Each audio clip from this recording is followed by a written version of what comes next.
hoping that today's session will not be what will be to understand money, my money, your money, our money, I'm not so very interesting.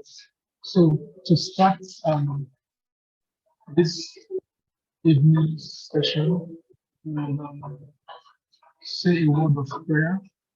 Then after that, the prayer should do us the honors to let us know who will be taking us to this lecture and what exactly that lecture will be about.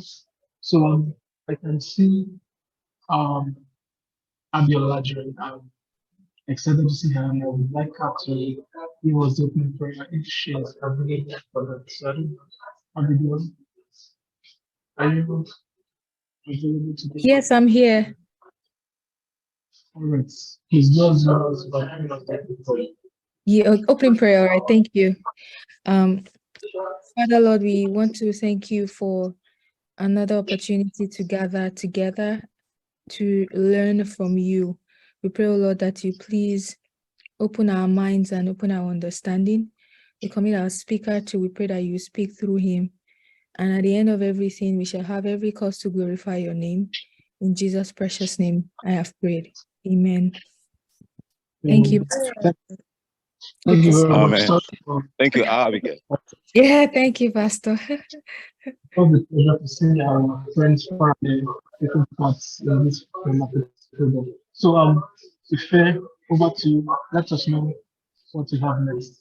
All right. Thank you so much, Patrick, for that introduction. And as Patrick has said, the topic for today is money matters. And we all know that money is very, very important. So I will encourage us all to take notes during this lecture so that we can look back on it. And in case we have questions at the end. So please, let's all pay attention and take some notes. It is my honor to introduce the speaker for tonight. He is no other than Professor Michael Onyedikachi AKPA. He's an ordained pastor, a sought-after preacher, and public speaker. He's a professor of New Testament Studies and Youth Ministry in the Department of Religious Studies, Babcock University, Ilishan Remo, Nigeria. He holds a PhD in Religion, New Testament from the Adventist International Institute of Advanced Studies, Silang, Cavite, Philippines. He was the head Department of Religious Studies 2011 to 2013 and Deputy Provost, College of Postgraduate Studies 2015 to 2021, Babcock University, Nigeria. And he's a member of the Biblical Research Committee of West Central Africa Division of the Seventh-day Adventist Church. He is proficient in Biblical Greek and Hebrew. He's an adjunct professor at the University of Africa, Kenya. He serves on the editorial board of journals such as Asia Africa Journal of Mission and Ministry, Contemporary Humanities Insights, Journal of Religious Studies, and Valley View University Journal of Theology. And he serves as peer reviewer of Sahara Journal and Ilori Journal of Religious Studies.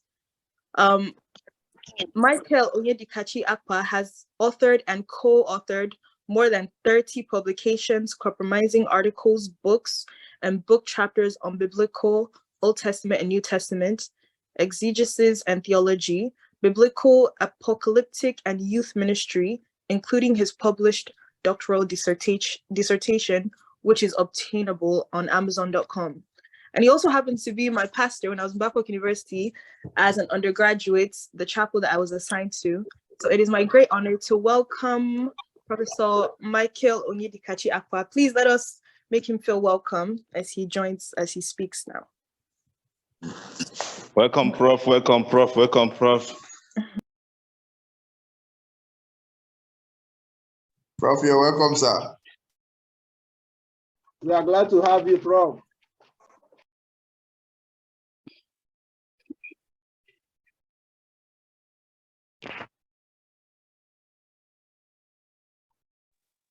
Welcome, sir.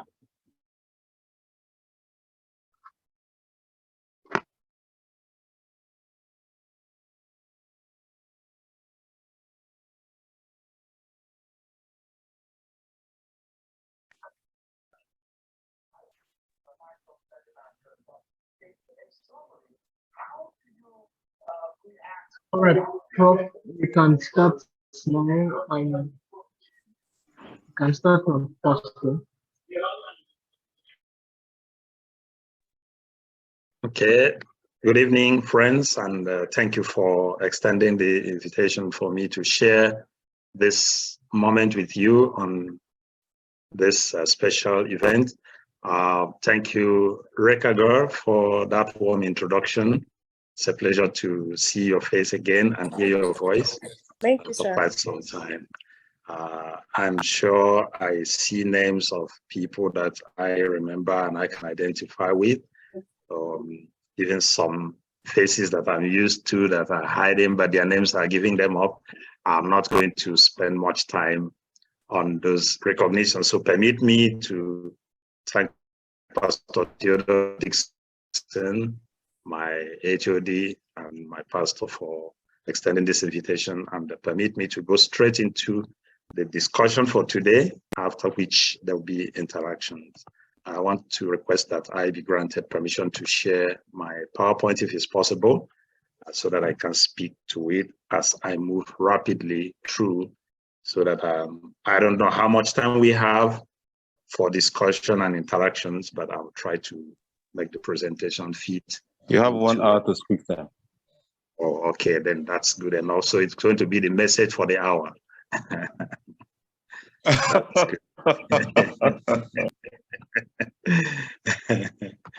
Okay.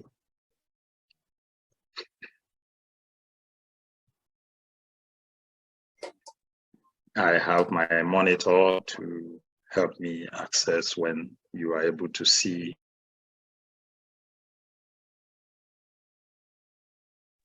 Yeah, we can see your screen, sir.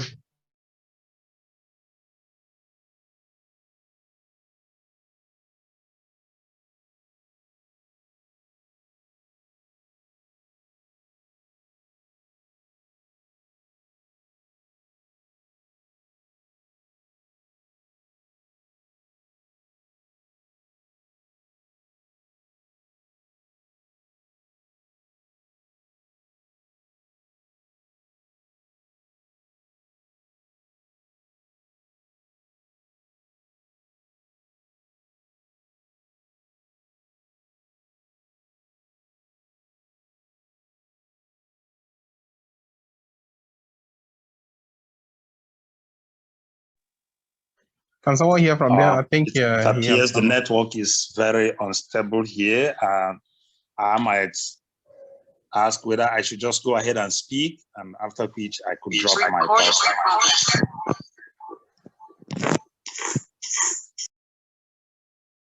So that we minimize the truncation from the network. What do you think? Should I just go ahead and speak without a PowerPoint and then drop it after, or do we try to go ahead with a PowerPoint? That's fine, sir. That's fine. That's fine. Okay. So like I said, this is the material you receive is jointly presented, prepared by my wife and I. She is in the Department of Business Administration and Marketing, so she's my consultant and financial manager in my house, by God's grace. So we once a while do some of this together.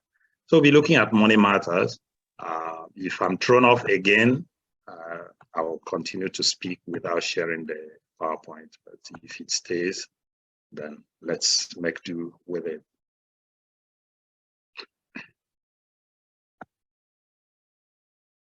Okay. You can share your slides now, sir. Yes.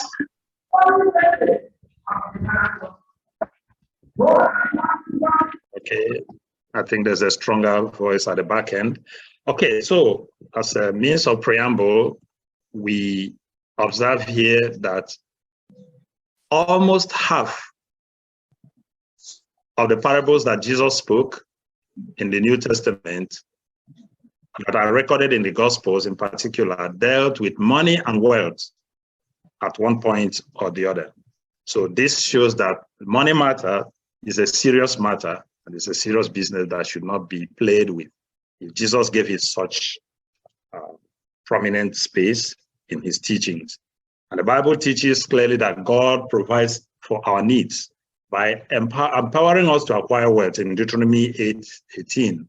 So there is this balanced view between the Old and New Testament that wealth, money are needed for survival.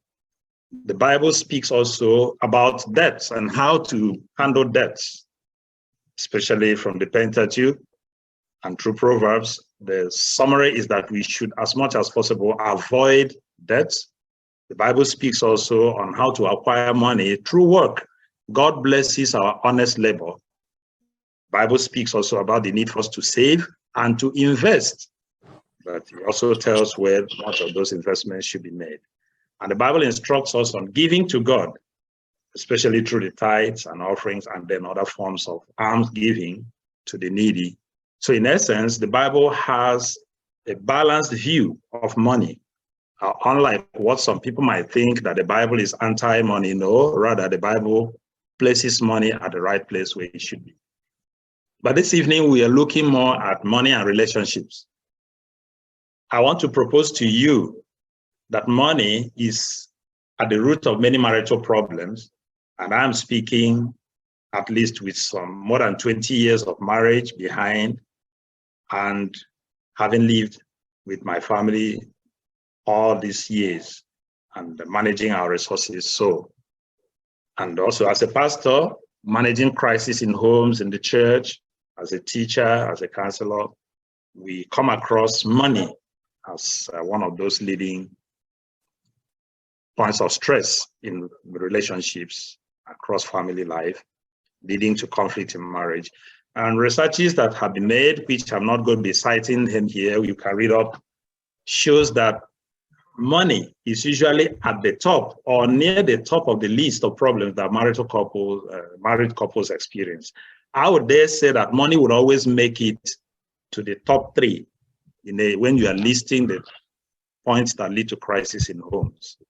So it's always either lack of money or too much money. One would not expect that too much money could lead to marital problems, but it's an obvious fact that is shown through research that too much money can lead to crisis. Of course, differing ideas about money, especially how it will be spent and by who. We also have some sample key issues in financial management that affect relationships, such as when only one partner is earning money, it has impact on the relationship. When one partner only is earning money, or when one partner earns more money than the other, we have seen that also as having effect. Or when total family income is not sufficient to meet family needs. If there's hunger in the house and there's no food, love is placed at the door and it can be pushed out if there's no provision of food, or food coming from outside inside can push love in. I hope you get that seesaw position of love at the door when total family income is unable or insufficient to provide for family needs.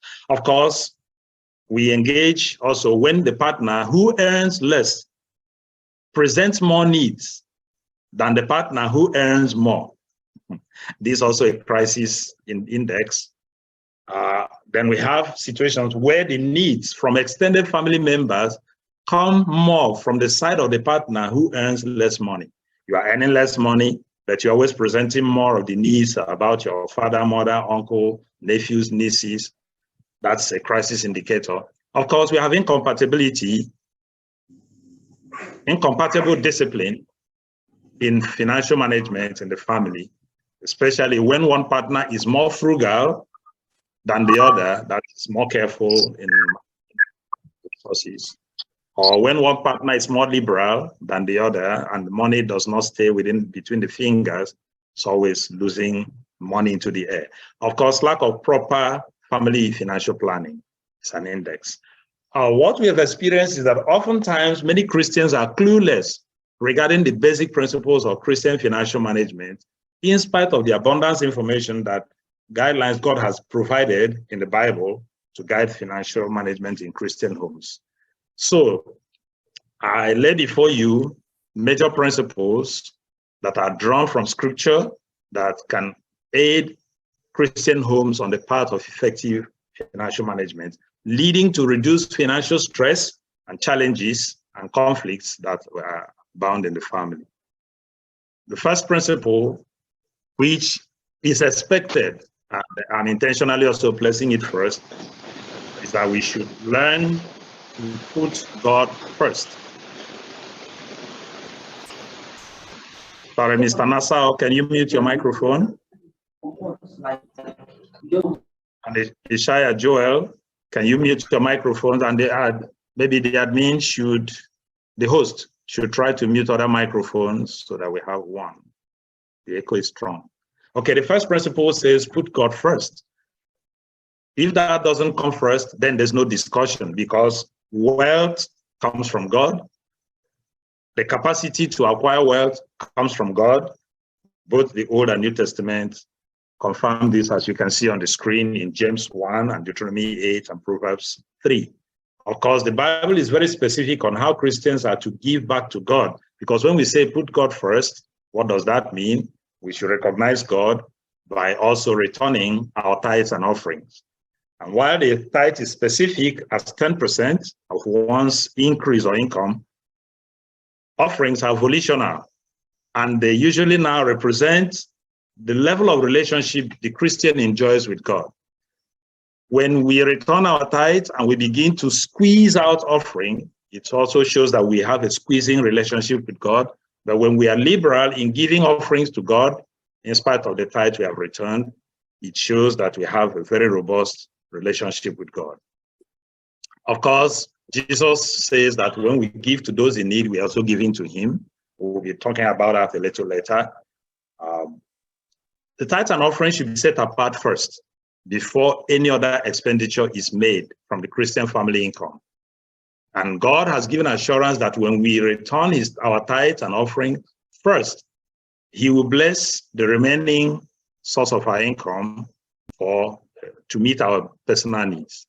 This is important because sometimes we feel that our income is not sufficient to meet our needs, and we want to use up our tithes and offering, hoping that it will make do. But let me ask, if returning the tithe will reduce the income to a point where it will not do, do you think that using up your tithe will ever make it do? The answer is no. I think it's a sign of faith in God when you return your tithe and offering. Already you know that your resources may not be able to carry you through, but you are returning to God according to his instruction, and you're now placing your responsibilities on God to make do what remains after you have returned to God.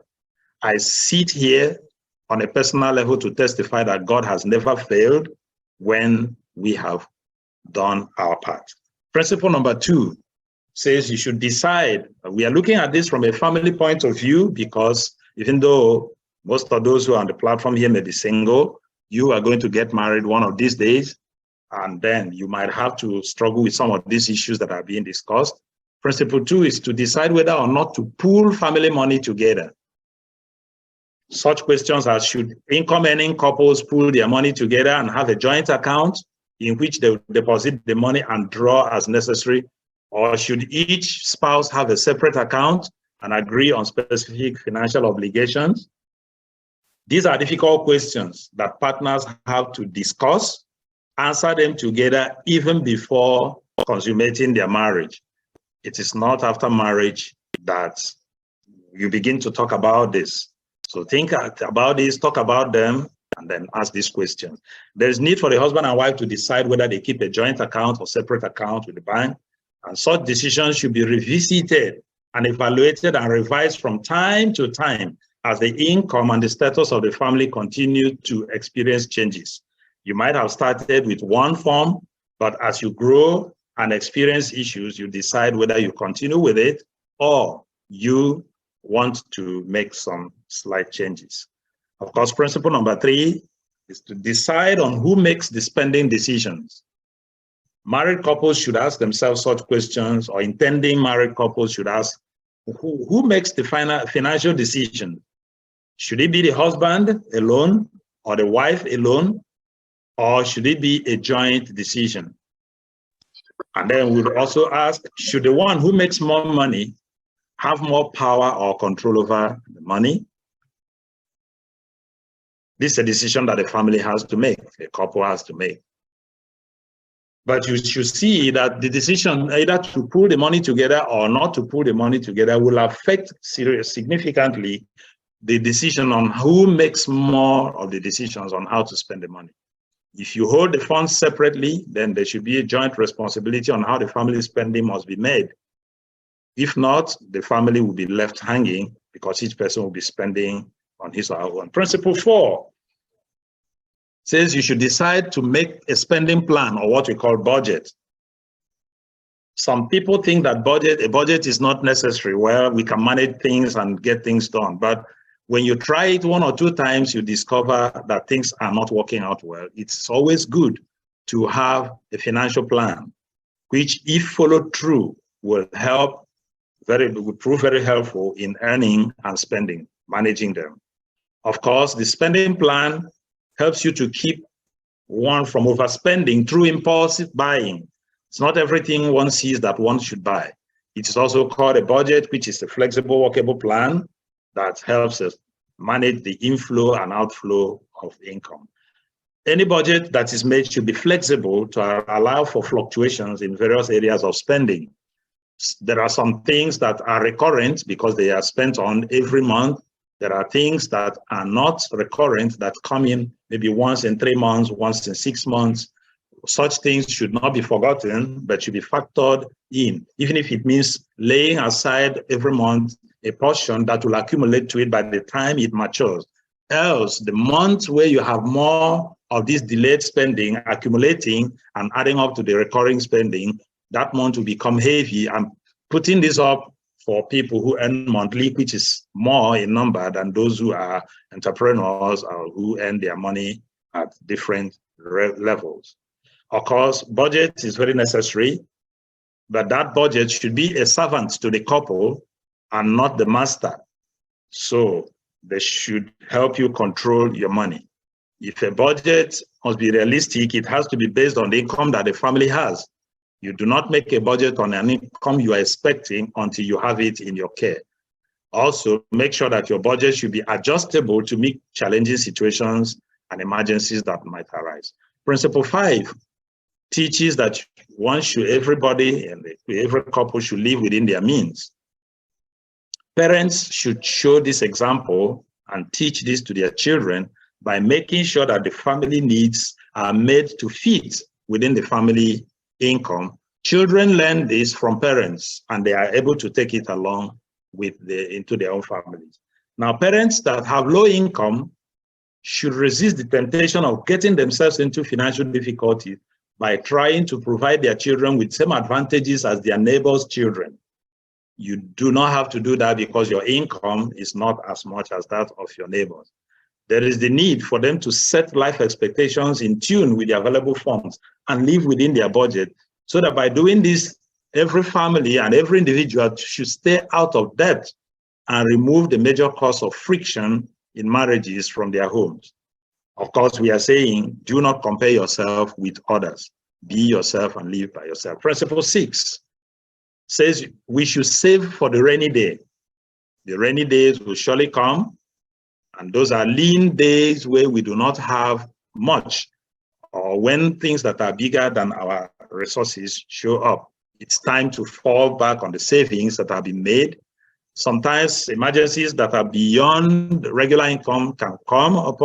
Unforeseen challenges or changes in family status may take place. One of the income earners in the family may lose his or her job, or may even die. And all of these, when not well planned for, can put untold stress and strain on the entire family, or those who survive. So saving money, we know, is not easy, especially when salary earners are not paid on time, or the salary is not enough to meet one's need. So how can one begin to talk about saving when you do not even have enough to run through the whole day? But it's important to know that effective financial management in Christian home can only come when family members are committed to them and work towards making these principles operational in their homes. So it is best to put God first, then he will bless every other good desire and the plan that the family has. So in essence, the ultimate principle that I will present this evening for effective financial management in any home is that people should learn to live by their means. Living by one's means is a mark of contentment, and every other principle revolves around this. We have here proposed models for family financial management, which we present to you to consider. We are making this as a general presentation, knowing fully well that no two family structures and family circumstances are ever hardly the same. So it is not a one-size-fits-all, but every family should be able to find themselves within these 4 models that are coming up. And there's a disclaimer here that these suggestions are based on the premise that the couples are both earning incomes. But if it happens that only one is earning, well, the couple should decide on what to do until the other partner is able to join to earn income. Okay. Now, the first model is in the Nigerian parlance, what we call OYO. You are on your own. Each partner manages 100% of his or her finances. And I submit here that although some couples may adopt this model for the sake of peace, and we don't want quarrel, so handle your money, I handle my money, so there will be peace. But this model does not portray any form of relationship between a couple. I do not recommend it. It does not reflect the love of Christ in a home. Model 2 is where you have 100% pool and operate, where the couple pools 100% of their finances together and makes a joint decision on how to manage these resources. My evaluation of this is that although this model is ideal for a Christian home, this is what it should be, where there is love and trust as the premise, but I have to caution here that this model portends grave danger, especially for the weaker spouse in the event of marriage failure. If everything works out well, this is beautiful. But anytime the marriage fails, then one of the partners may suffer great loss because of this 100% pool and operate. Model 3 is pool 100% with stipend. Under this arrangement, the couple pools 100% of their resources together. They agree on a fixed amount that each member of the family receives as stipend to spend on what he or she determines.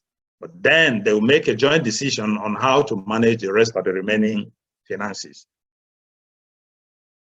An assessment of this is that it is close to the ideal for a Christian home, but it also portends grave danger, especially for the weaker spouse in the event of marriage failure.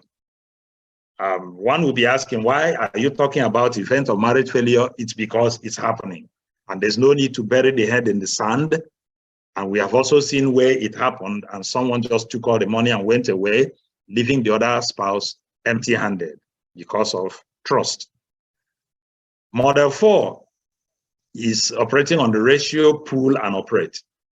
Under this model, the couple will agree on the ratio of the income that each one will contribute to the pool. Maybe the husband should bring 60% of his income, the wife brings 40% of the income. They have it now in a central pool. They will jointly decide how the money that is pooled will be spent, that each partner manages the other ratio that is left for him or her individually. Well, these models were discovered because of experiences of couples, and they were tested, and they were able to solve problems for people according to their needs and level of trust in their marriages. So there's no one size that fits all. Although this model, number 4, which is ratio pool, is far from the ideal for a Christian home, on the premise that it does not portray absolute trust and love at home, it protects both spouses in the event of failure in marriage.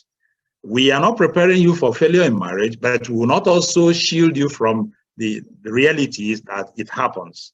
So these are factors that people should take into consideration when they are entering into relationships and make decisions about their life. So what has been presented so far are suggestions gathered from personal and professional experiences. Maybe during question and answer, if you ask me what models we operate, I'll tell you. Others who are married here might also tell what models they operate. But it's recommended that each family should start somewhere from any of the models first. Then study through it, adjust, either by migrating to another model or modifying the existing model to suit the present realities in the family. Nobody should be put in prison by not being adjustable. This presentation also factors managing family finances in difficult times. Because of global and national economic crisis, it is very obvious to us today that times are hard. Cost of living is on the increase constantly. Income is static, if not depreciating in value. Ends hardly meet. So these are just few suggestions on how people, individuals, and couples and families can manage their finances in difficult times. The first is that each person should accept that times are hard and that things have changed. And because of this, we need to drop our expectations from self and from others, and also drop our demands on others to meet realities on ground. This is important. And under this also, because times are hard, there should be no lazy or idle hands in the house. Each family member, whether father, mother, and grown children, should strive to earn some income to take care of some personal needs. Just as buying and maintaining phones, for instance, or buying shoes and clothing, grown-up children should not be disturbing their parents for money for data and airtime, for instance. Or you want to buy iPhone 14 Pro Max, you know how much that could cost is more than $1,000, which is not less than 700,000, and your parents' monthly income are not even up to 300,000 naira a month. You are asking them to use 3 months' salary to buy you one phone that could be stolen or that could be spoiled in the twinkle of an eye. So please, if you need such type of phones, earn money, buy them, and also work to maintain the phones so that your parents can take care of the basic needs you have. The same thing goes to spouses. I am sure that the PowerPoint you are seeing here and other presentations that could be made are being made on Android phone, not iPhone. So if an Android phone can serve me well, I burn my end income on iPhone Pro, whatever. I can bring problem Pro Max. Okay, number 2, accept the realities of your personal and family financial status. Because times are hard, we should all accept who we are and how much we earn. That brings us back to that principle of living within your means. Parents should insist on this and show by good example. Stop comparing yourself with others. Now, principle number 3 on how to survive hard times. You should work hard to improve upon yourself or upgrade yourself. No family member should be contented to remain on the same scale or the same level for a long time. You know, opportunities for improvement of financial status often pass people by just because they have done nothing to improve on themselves or to upgrade themselves. For those who work in establishments, you know that promotion and special appointments that come with enhanced financial benefits are often tied to higher qualifications and upgrade. Therefore, upgrade yourself, acquire new skills because you'll be needing them. Now, principle 4 for survival, especially for young couples and for those who are singles, please take note of this. Maintain a small manageable family size. Having many children and dependents is no longer a virtue in today's world, especially in these hard times. So please, the time of child industry has gone. Your family should not have a warehouse for children. It is getting more stressful to take care of many mouths with limited resources. And I always illustrate this way. Now imagine 4 people sharing one loaf of Babcock bread that has 16 slices, or a bunch of banana that has 8 fingers of banana. Now imagine 10 people sharing the same loaf of bread with 16 slices, or the same bunch of banana with 8 fingers. You be the judge. You can tell that the family of 4 can eat that loaf of bread as a meal, because each person will have access to 4 slices of bread, which can hold your stomach until the next meal time. But the family of 10 will suffer because each person gets, first of all, 1 slice and then half. And 1.5 slices of bread in any home is nothing but snack. So you eat that which another family eats as a meal just for snack, and you start looking for another meal, whereas your income cannot even buy something more. Now, principle 5, from the little you have, share with those in need. Even though times are hard, holding tightly to what you have alone for yourself and for your family will not solve all your problems. So from the little you have, share with those whose situations are worse than yours, because by so doing, you will lighten their faces and also lighten your heart, and God will be pleased. Remember, difficult times do not last forever, but acts of kindness last a lifetime. I'll wrap up this presentation with some quotable quotes on money and relationships so that your interactions can engage me in areas I may not have covered. The first quote says, "Whoever can be trusted with very little can also be trusted with much. And whoever is dishonest with very little will also be dishonest with much." So it's not quantity that makes a difference here. So if you have not been trustworthy in handling worldly wealth, who will entrust you with the true riches of the kingdom of God? This is from Jesus Christ. The next quote says that the love of money is a root of all kinds of evil. And some people eager for money have wandered from the faith and pierced themselves with many griefs. This from Apostle Paul. Don't chase money till you get lost.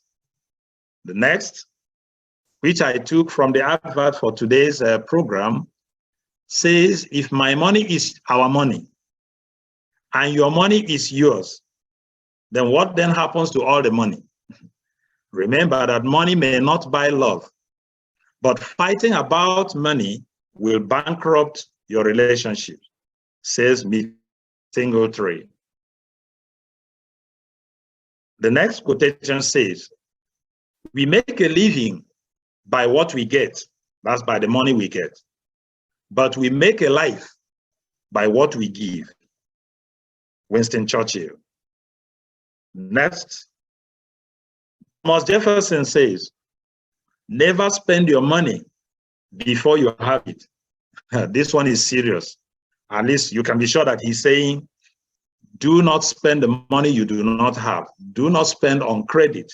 Do not borrow if you do not have a sure means of paying back. Now there's another quote that says, from a worldly point of view, money is power.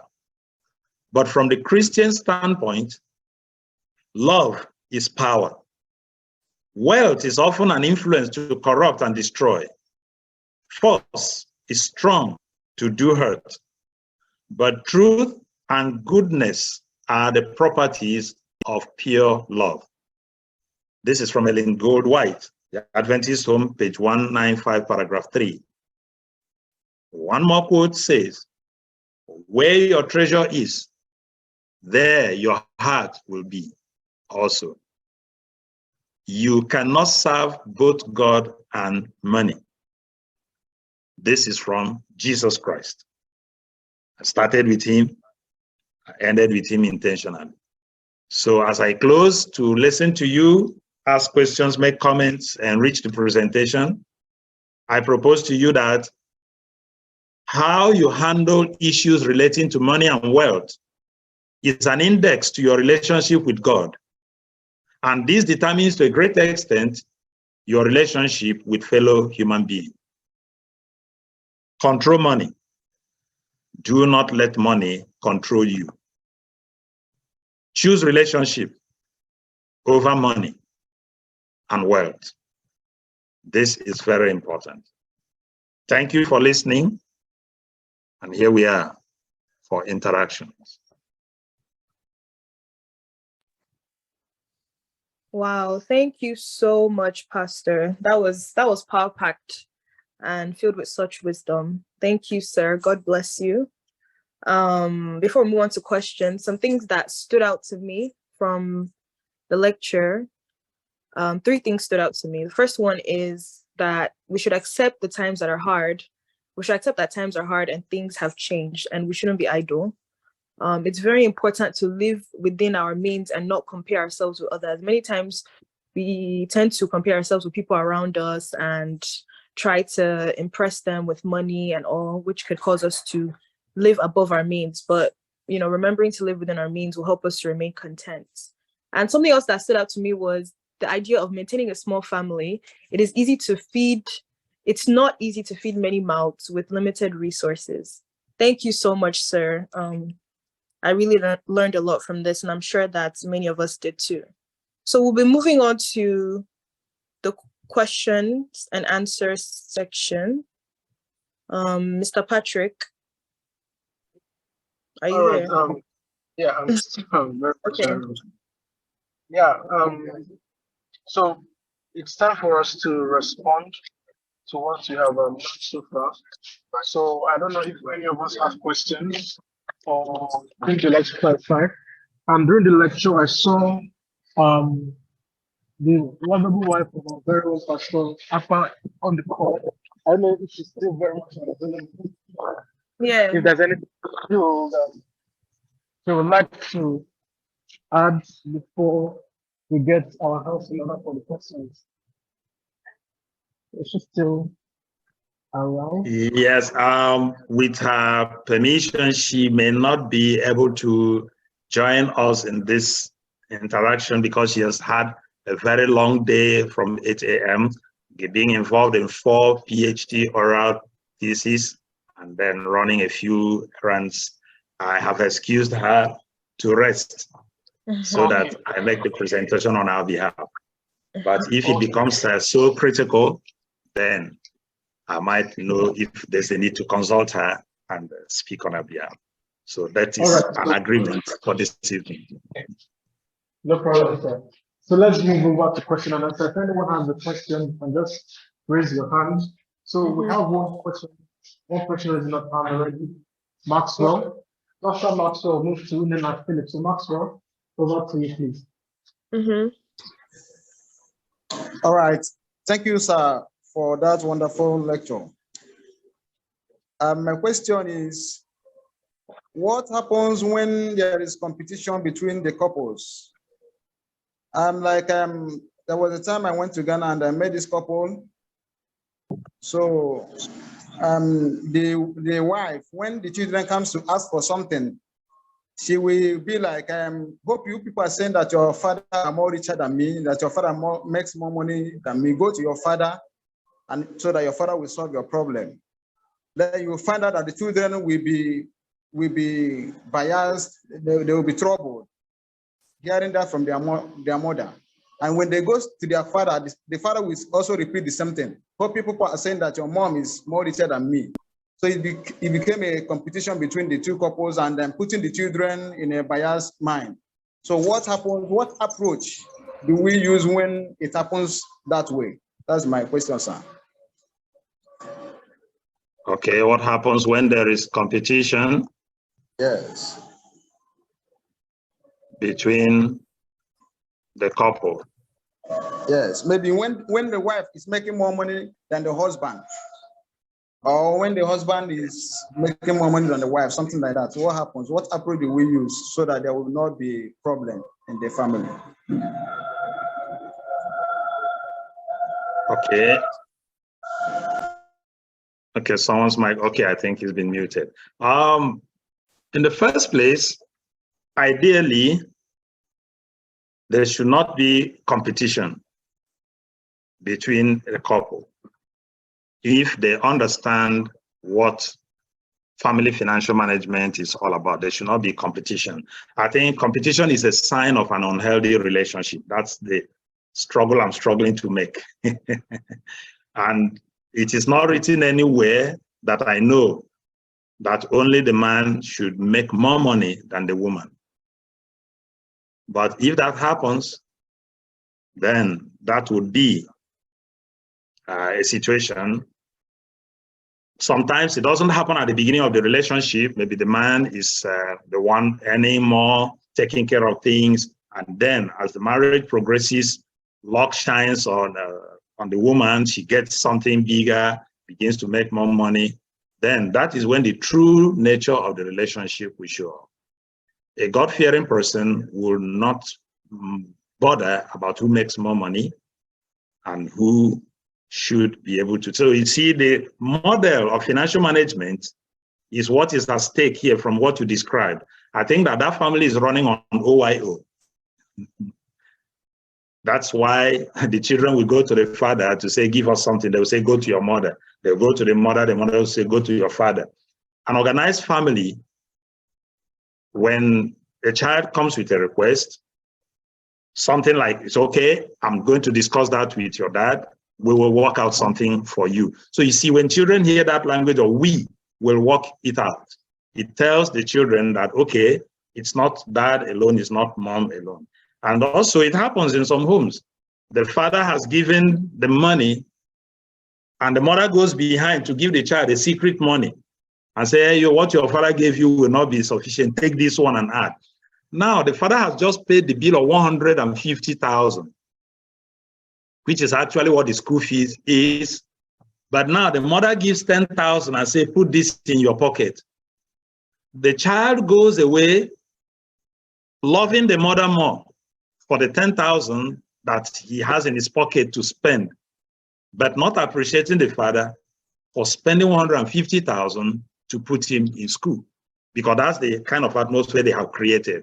But what would have happened if the father and the mother came together and called the child and said, you are going back to school, take this 160,000, 150,000 is for your fees, 10,000 is for your pocket money.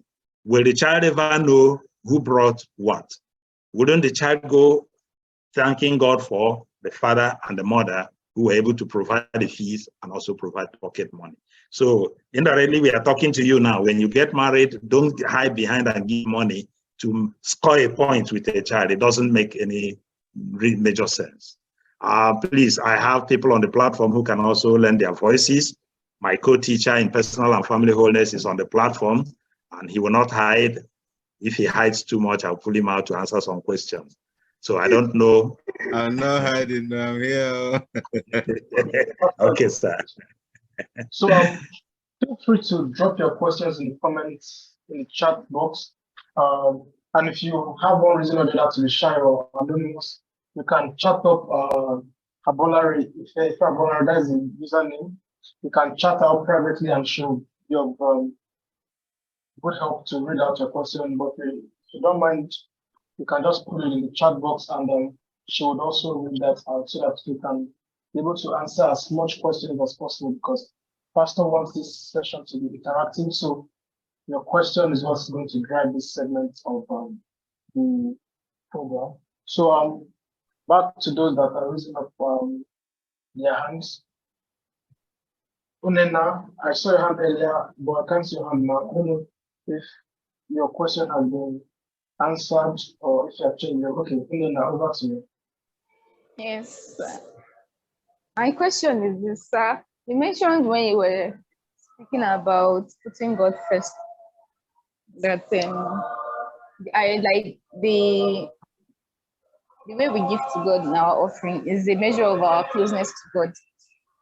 Then okay, you're in a relationship or you are even in a marriage relationship, one partner believes that offering should be okay. The issue of tithe is set to like 10%, but one partner believes that we should give 10% for offering, and another, or the other partner believes that we should give less so that we can have more for family needs.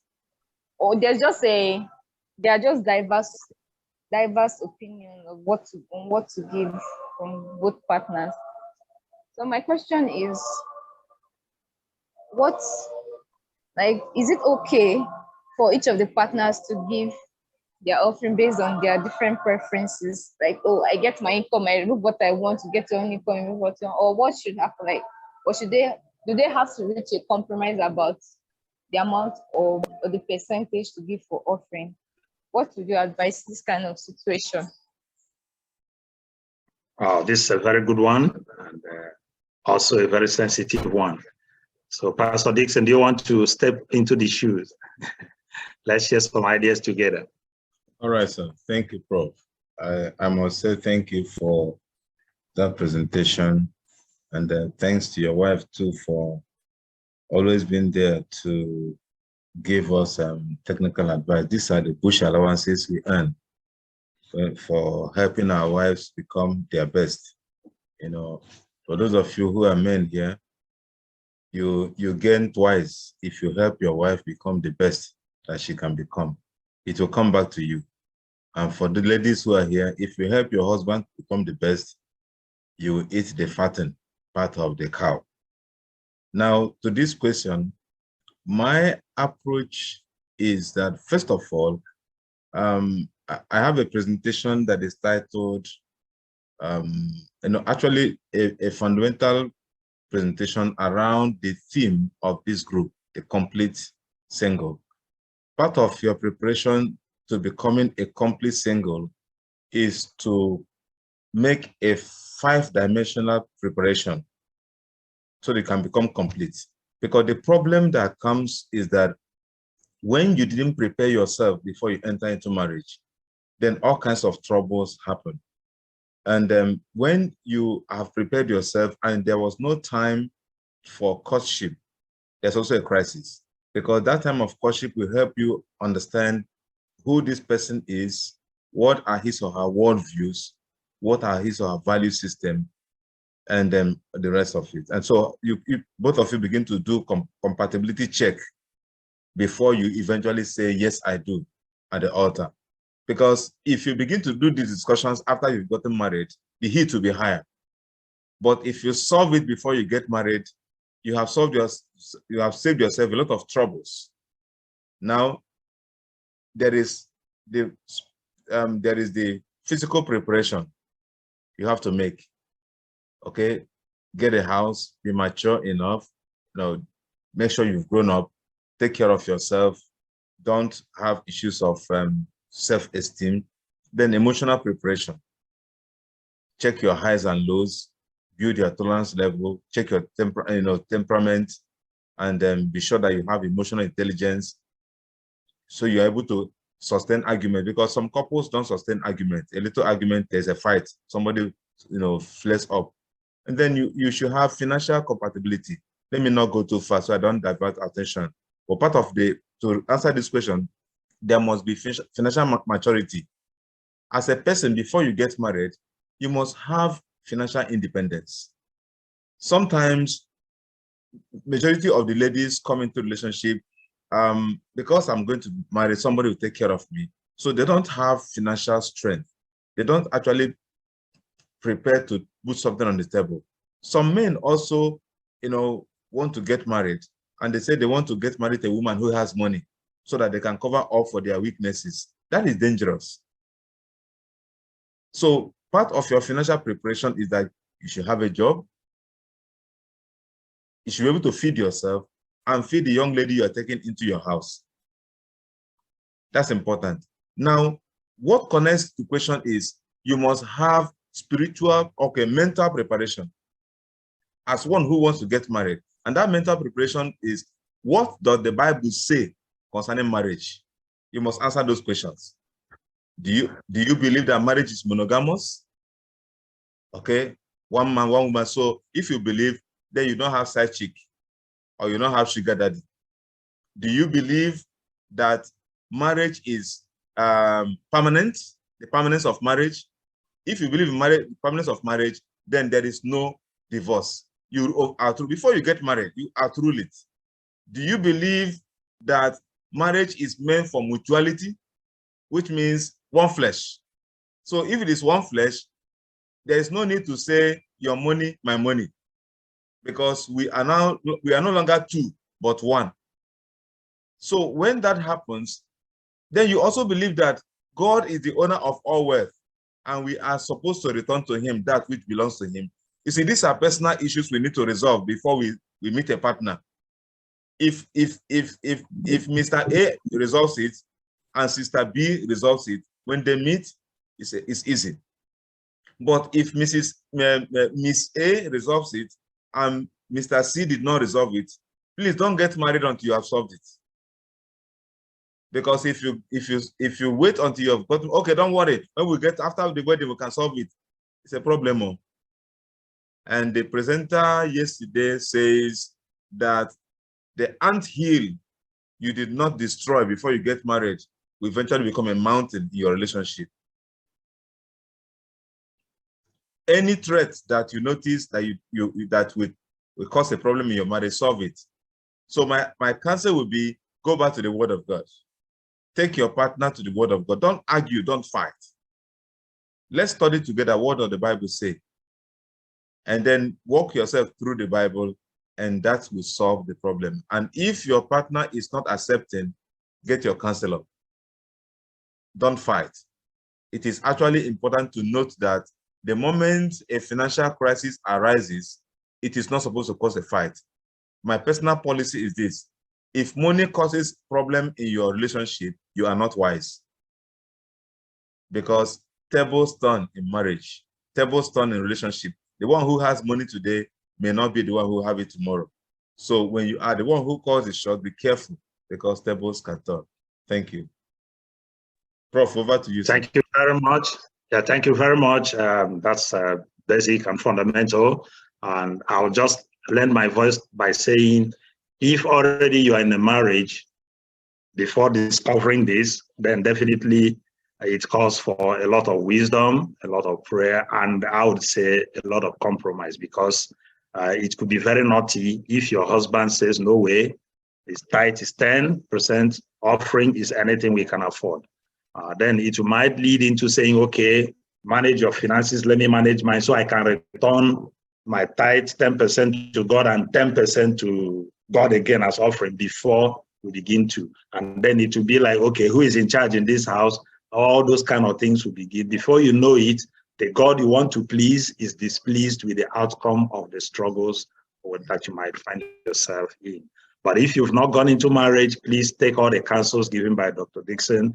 They are also my answer I'll give, because it's important that you settle a lot of things before you get into marriage. It does not matter who is calling the shots, but if you settle them early, understand what they are, then you're not going to have any issue. Just as a quick illustration, my wife and I got married when my wife was in 300 level. She was not working. She was not technically earning. So I took her over from the parents. By getting married, I became responsible for the rest of her education. But here we are today. We've not quarreled. I can tell you confidently, we have never quarreled a day because of money. Not any day that I remember, except if it happened when I was in the dream. So, and that dream has not come back. So it is how far it can be. For more than 20 years at least, there's not been any quarrel about money. That does not mean we have never quarreled. Don't walk away from here and take that. We have quarreled on other things, but not on money that we are talking about today. And I think it's possible. I'm also aware, I can vouch without asking him, that Pastor Dixon does not quarrel with his wife over money. If he did, I would have known. There's no need. Yeah, there's no need. Yeah, so there's no need. There's no need. All right. Thank you very much. So please remember that you can always ask your questions in the chat box. And if for any reason you want to be anonymous, you can send a message directly to Abolari. You see her name on the chat space, and she'll read your question out.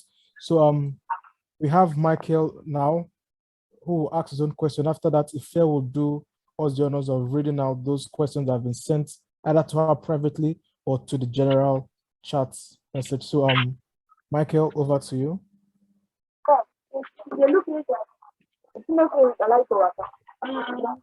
Please let's remember to put our microphones on mute. Those that are just coming in, Please let's mute our microphone so that we don't cause chaos in the session. Thank you. Richard, yeah, thank you very much. All right, thank you so much, Mr. Chair. And thank you, Professor Akbar. Thank you, Theodore Dixon, our international issue. I really appreciate for this wonderful lecture series. I want to appeal to the presenter. Please, we love to have the slide, the material first, then secondly. You will have all the slides, everything from the beginning to the end. You will have all the slides, everyone. Yeah. And this one has been dropped already. This one has been dropped on the chats window for download if you just scroll through. That's right. Thank you, Bob. All right. Okay. So much. Then secondly, when you were presenting, you promised to share the particular model you used, or in fact you are using in your home. Why is it that you cannot forget something? I still remember when you mentioned that. Anyway, I just want to know the differences, like when you were younger, the particular model you are using in terms of financial management in your home, and also as your present stage now. Of course, when you were younger is different from your current stage now. So I want to know the differences. The one you were using when you got married earlier at the early age, and also the present one that you are adopting now. Then secondly, my second question is, what is your advice, or what is your take on tithing? Spouse having one particular tithe, they put their incomes together and they use one particular tithe card in the church. Is there any Bible proof? Is there biblical? Is there any Bible proof? What is your take? What is your take? Because my church, where I pastor, I've seen couples use particular one tithe card. They pull their incomes together, so they pay together. So, and some people I just want to know your take so I can know how to go about it. Thank you, sir. Okay, thank you. Let me start from the second one.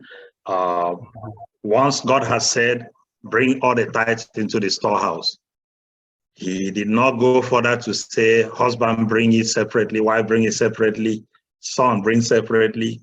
All God needs is bring the tithes to the storehouse. And as long as Ananias and Sapphira's experience are avoided, where a couple decided to pull together, but then they did not pull everything together. So once that does not happen, the blessing goes with a couple that knows that, okay, I'm earning 150,000, my wife is earning 250, and our income is 400. That's our tithe, that's our offering. We pull it and put it in the same envelope for Pastor and Mrs. Madioko. Then that goes. And God is the one who sees that we have returned that, and the record is also there according to the church. So I will not advise that we unbundle the tithe for a couple if they have put it together, in order to satisfy some people who may have their own idiosyncrasies. I think it's even a stronger evidence of bond for that couple to return their tithe together in the same envelope, except there's any contrary view. But then the first question, of course, we started our marriage with 100% pool and operate, maybe because I was the only one working, like I mentioned. But by the time she started working after her master's, and we came back in 2007, the first salary she got, she wrote a check was given to her. She wrote the check and deposited it into the same account that I was operating. So we just had to go to the bank to now change the account from single sole proprietorship to joint account. And the mandate on all our accounts, as I see it here, is any to sign. Any to sign. And that was not done by any mistake. It is our decision, the way we want to live. So if she wants to close any account today, she has that freedom, because the mandate is Once anybody signs on that document, the bank should honor it. That's what we do. So, but along the line, there were some operational issues that came up, training children, crisis of handling family, extended, whatever. Sometimes one is busy taking care of all those externals and without paying attention to specific personal needs of a spouse or children or whatever. And we studied it at a point, and I asked her, be honest with me, what do you think? Children, what do you think? By the time I picked a trend that there was the need, that I was maybe overshooting on the outside, we had to make a decision. Everybody will be placed on stipend. So that stipend is like a security vote, which you don't account for what you do with it. And also I realized that the status of my wife was growing. Sometimes people will ask her for help. Then she will have to come back to the drawing board to say, okay, I need to help somebody because we are operating 100% pool and operate. Then every small help, she wants to give 1,000 naira to someone, 10,000 naira to somebody, or to pay for something for somebody.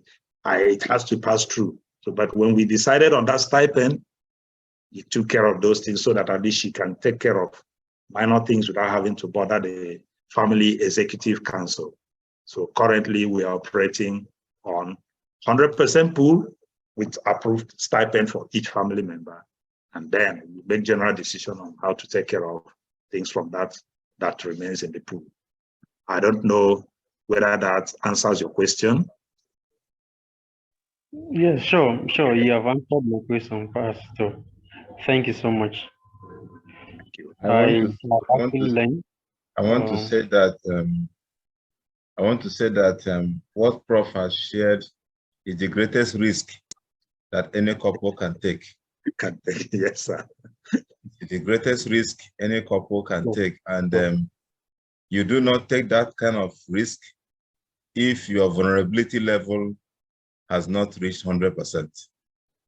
It takes a couple that are vulnerable to each other and understand, like I shared earlier, understand the meaning of marriage and God's expectation of each person in marriage to take that decision.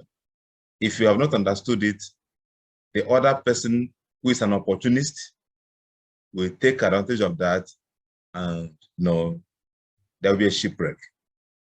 So it's important that we know and understand that for me as a person, I don't have any money. All the money I have belongs to my family. I don't even have anyone. That's the way it works. I don't hold money, because if I hold it, I will spend it.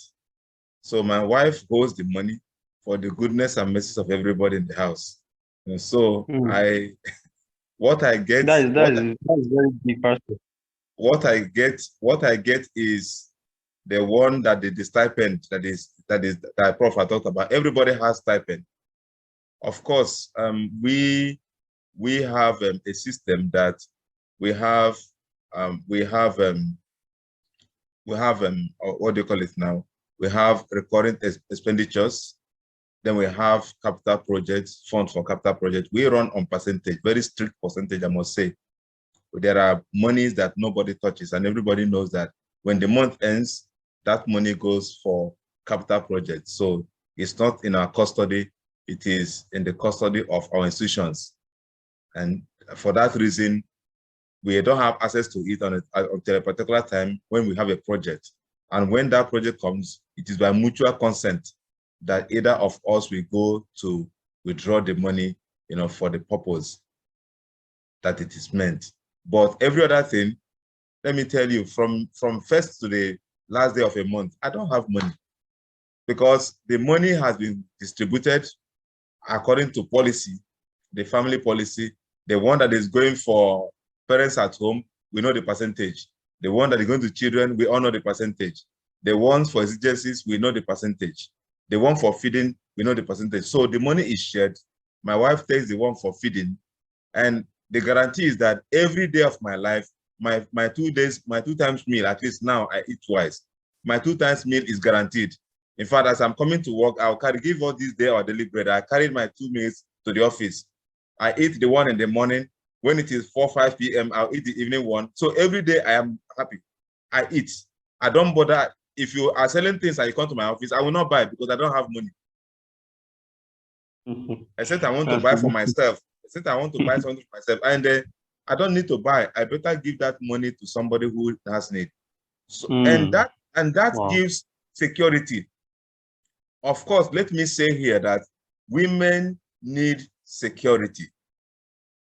Very true. Women need security.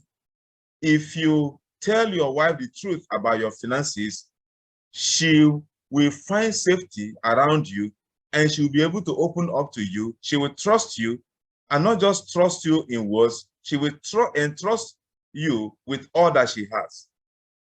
But the moment you abuse that, you have difficulty. Of course, you know, women can be naughty if you choose to be naughty yourself. They can be naughtier. Okay, so for gentlemen who are here, run very well with your financial principles as a person before you enter into marriage. Discipline yourself. Don't carry baggages into your relationship. If you carry baggages into your relationship, you cause more trouble for yourself, because money, like Prof said earlier, ranks 1 in every list. You know, if in 1, you know, out of 3 highest reasons for divorce and crisis in marriage, money is always there. Money is there, sex is there, and then you call communication or third party. You know, it's like but money will always be among the first 3. And the problem is because those of us who are men don't come out clean. Okay. The other thing is, don't have a private account that your family does not know about. Because if you say you love your wife, you profess to her on top of bed that I love you, and then you have a private account that you're running, let me tell you what will happen. When the last time you saw an accident on the highway and somebody died instantly, several men and sometimes women have died with undisclosed accounts, and banks will smile away with millions, hundreds of millions, that their spouses don't know anything about, only the banks, because of their shrewdness and secrecy. There is also the problem of, you know, sometimes maybe a woman is earning some money, or the husband says, don't worry, there's no need for financial plan. I will take care of you. You take care. I don't need your money. Take your money. Some people can jump at it. Some women can jump at it. Don't jump at it because it's risky. Let me tell you the risk. Your husband is a multinational. He earns millions of naira. And then he asks you, how much do you need a month? You said you need 500,000. Then he gives you 800 and you shut up. With that 800, you no longer have the moral right to ask him, what do you do with your money? The question will be, what do you want? What's your business? Have I not settled you? What do you want? Meanwhile, he has hundreds of millions. So you never know anything about his money because he has shut you up. You didn't bring your, and you are enjoying the fact that you have your own money. He has given you money. So what is my problem? The day he dies, so much money will go down the drain unaccounted for because you don't know anything about his income. So be willing to put your money on the table. Even if you are the one earning higher today, be willing to put your money on the table, because tables can turn very fast in marriage, especially the financial table. It can turn very, very fast. So it is for your own good that you come out, you know, faithful and make yourself vulnerable financially, and you have peace. If your wife knows how much you earn, when it finishes, she will not come troubling you. But if you don't let her know how much you earn, at the rise of every need, she will come to you to bring money. May God help us. The last thing I showed my wife before that in the process of proposal was my pay slip.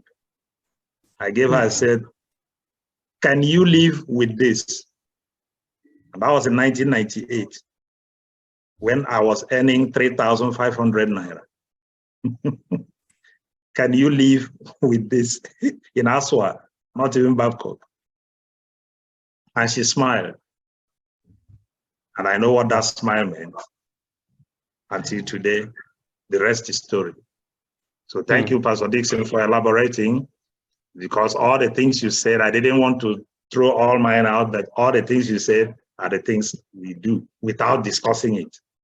All the things are done. Once you don't have any fear and you don't have any risk, and you marry the right person who shares similar value, your life is ready for a cruise at an altitude.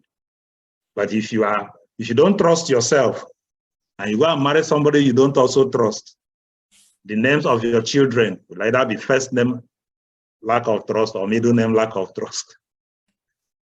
I'll hang.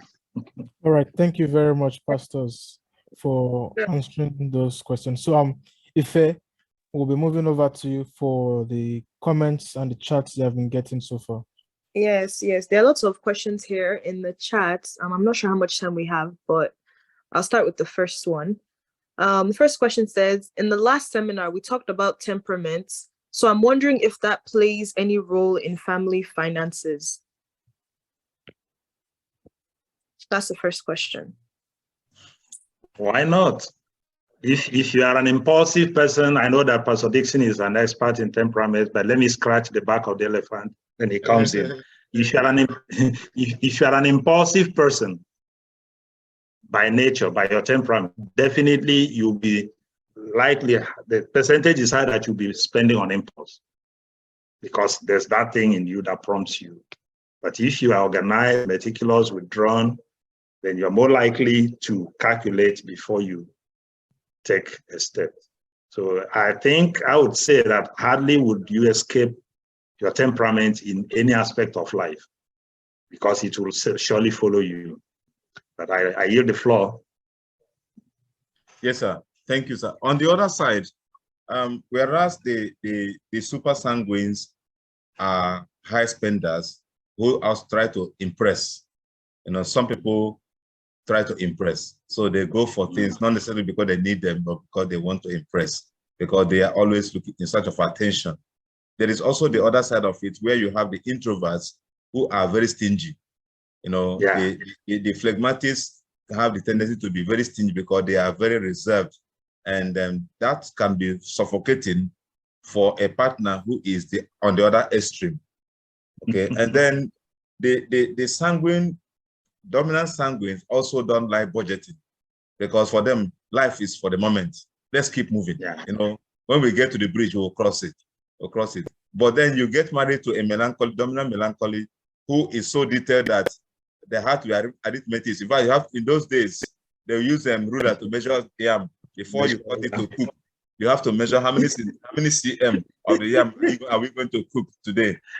So when you have people like that who budget everything, even the match, to lit the candle in the house, that might also be a problem. So it's important to understand the differences. The high melancholy will plan very well, budget very well, and then conserve money. But it's also important to not budget out all of those pocket money part of life. And then if your family finance becomes so choky that it's not breathing, it can choke out in emotions, and that may not be fine. So it's always good to blend the two.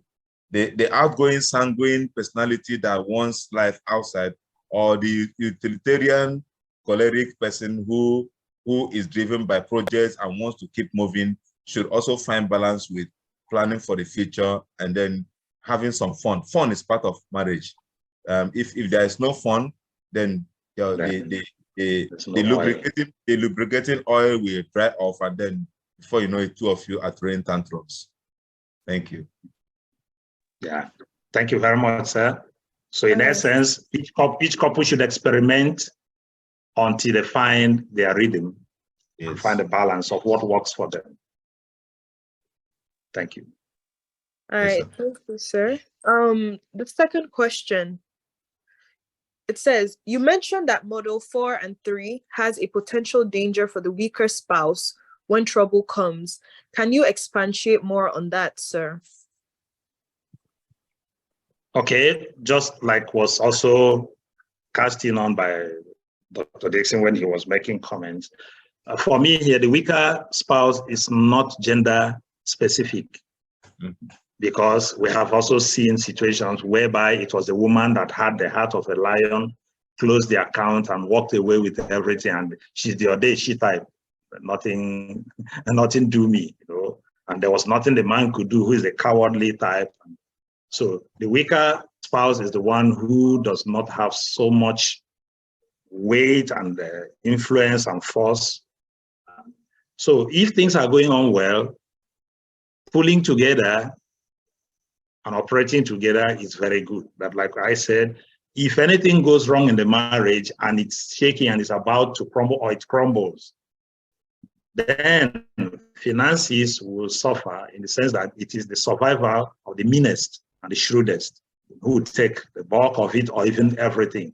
And then somebody who walked into a relationship established is walking out of it crushed and like abandoned. So the only thing you now have is your certificate and the number of years before you to start all over again to build your finances, and maybe the properties that were bought and there are so many other things that are involved in it will be at risk, except there is any legal proceedings that is able to tame the other person. Of course, that should now be something that prompts us to look at legality, issues of legality in marriage. So when we are registering property and everything, when the account is being opened, what names are put on it? Because when you have Pastor and Mrs. Theodore Dixon, it is still Theodore Dixon who has that account. Yes. When you have Michael Victoria AKPA, then it's not for Michael, it's not for Victoria. Even if the mandate is any to sign, and Victoria now chooses to close that account and I subpoena the court, they will see that the account name is Michael Victoria. And then they will see that it's Victoria who's taking all the 25,000 that is in the account. By the way, it is when you have so much money that you start quarreling over money. Like Pastor Dixon said, truly, in my family, we don't accumulate money to a point where it becomes something. There's always something to do. There is always one person to give a lifeline. There is always a project to engage in, and everybody knows where the money is going and everybody is involved in it. The vehicles are registered in the names of the users. The land or the building that is being built is in the name of the family. So if I'm not there, nobody comes to claim that building because it is our joint building we are doing together. It's yet to be completed. So, sir, you are bigger than I in that one. You are living in your own house. But I'm living inside the house. I cannot hear you. Leave me alone. No, but the point is, once we work together on all these things, there is no risk. But if anything goes wrong, under those models where you pull together, there's always crisis for one person at the expense of the other. So it's a matter of decide as you're going into it that you have made up your mind that if you're thrown on the streets, so be it. And I cannot be thrown on the streets in the first place. Neither can Victoria now be thrown on the street. As an associate professor, if I kick her out with no money and she doesn't know what to do with her life, then she's a failure. Yeah, Prof, I think because of that, some persons have advocated, you know, the class we teach together, some persons have advocated that no partner closes that account without the consent of the other. Because people have had issues and have a lot of experiences to share. One person takes all the money and disappears. So for some reasons of security, both of us have access to the money, but it is with the consent of the other person that withdrawals are made. And then if one of the two parties happens to die, then the death certificate becomes, you know, an authorization for the surviving partner to get all the money that is inside. That way, one person will not take all the money and japa, you know, or something like that. So some security, like you mentioned, in case of divorce, some security can be put in place until both of you reach a level where you think that we don't need wedding rings because I am consecrated in the heart. So when you and your partner reach a point where you are consecrated in the heart, okay, Yes. then you can open your doors and anything happens. All right, thank you, sir. Some of these questions are similar, so I'll just skip some. The next question says, how true is this statement and what is your take on it? As a woman, you are not supposed to earn higher than your husband, else you keep suffering all through your life. It is best for your husband to earn higher and you can support with whatever you earn. But carrying the financial burden in your early days of marriage is dangerous. That's the question. Wow. That's very interesting. Well, I don't know. I don't want to deal with statistics here because our economies are different. But I'm aware that if we have to open all the books at global level, we also even open up at national level, women are not backward in earning. It's a matter of maybe circumstance and culture, age, and so many other factors that may have consistently put men on the higher earning side, which is also one of the major reasons for the gender agenda of equality and all those movements. I think we've addressed the root of all these issues in a way that should be very clear enough. There is no crime in a woman earning more than her husband. In my family, that is going to happen one of these days. Because for now, I'm a professor, my wife is an associate professor. One of these days, she becomes a professor. And some years to come, I'll retire and be returned to a lower scale of income. And you see, it is the measure with which I treated her when she was not earning. That's all. That she is going to return to me when my income finally drops at retirement. And I'm not afraid as I'm here. I'm not afraid for that time to come because I've bought my freedom upfront. So I would that my wife even earns 3 times more than I. That's not going to be a threat for me. But like we said, it's a matter of personality, it's a matter of perception. But a woman who knows the value of the difference between onion and garlic in the kitchen will not use financial strength on her husband. And don't forget that something Pastor Dixon has said 3 times. I'm going to say it for the first time so that hearing it from the first time from me, if you have forgotten the 3 times, you will remember this. He says the financial table turns around. And he has said it 3 times this evening, I can't remember. So I'm saying it for the first time. Add it as number 4, that the financial table would always turn around. So I'm not afraid when it turns. I don't know whether we have scratched that. More voices can be lent to it. Yes, sir. I think a major problem here, 2 major problems I see. One is insecurity on the side of the man, and then the other is selfishness on the side of the woman. Okay, anybody can earn higher. In fact, my story with my wife has been that of, I was working in Port Harcourt as a literature evangelist. She was teaching in a very small school and earned little money. But I sent her to school. She graduated before I went to school. So when we got to Babcock, I became a student. She became a worker. Okay, I remember as a student, one of those days, she became my guarantor. I was looking for a guarantor to sign so that I can write an exam. My wife that is now working became my guarantor, and I wrote exam. So it's been like that. And because she took care of me, she didn't say, oh, now I'm earning money, this and that. Eventually, I finished, started working. In fact, before I started working full in the system, I spent 9 months that I earned 10,000 naira as a graduate, and she was earning higher. So tables turn, like Prof has reemphasized. Okay, but if you are a man and your wife is earning higher, don't feel intimidated. In fact, there is this situation where a story is told of a man that had a crisis with his wife, and the woman said, "I'm going home. I'm packing out." Incidentally, for them, the man in his wild goose chase in his project-oriented and the melancholic mindset that was always building castle in the air. The woman was the one buying properties in the house. Every damn property they have, the woman bought. So she wanted to leave. She had packed everything and was about to move. So they asked the man, look at the way this place is. So what are you going to have? He said he doesn't have a problem. What do you mean? So take what belongs to you. He went ahead the woman. This is what belongs to me.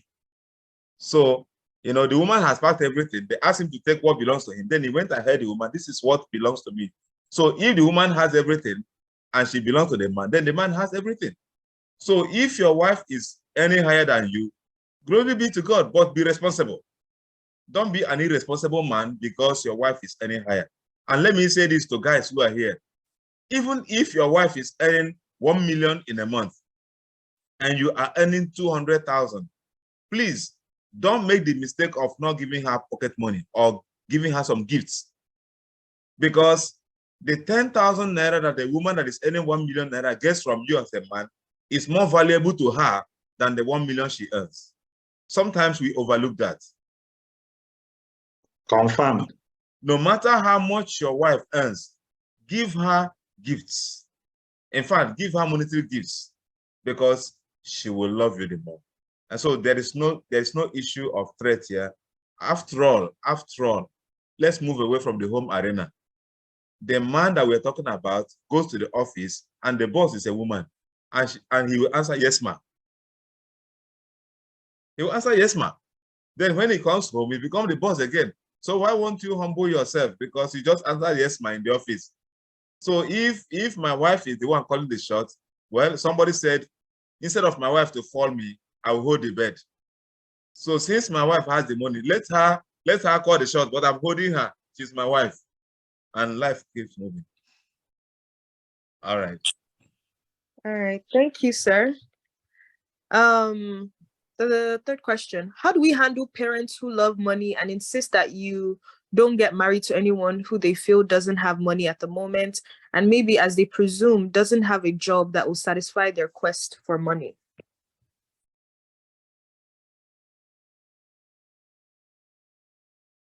A sensitive one. How do you handle such parents?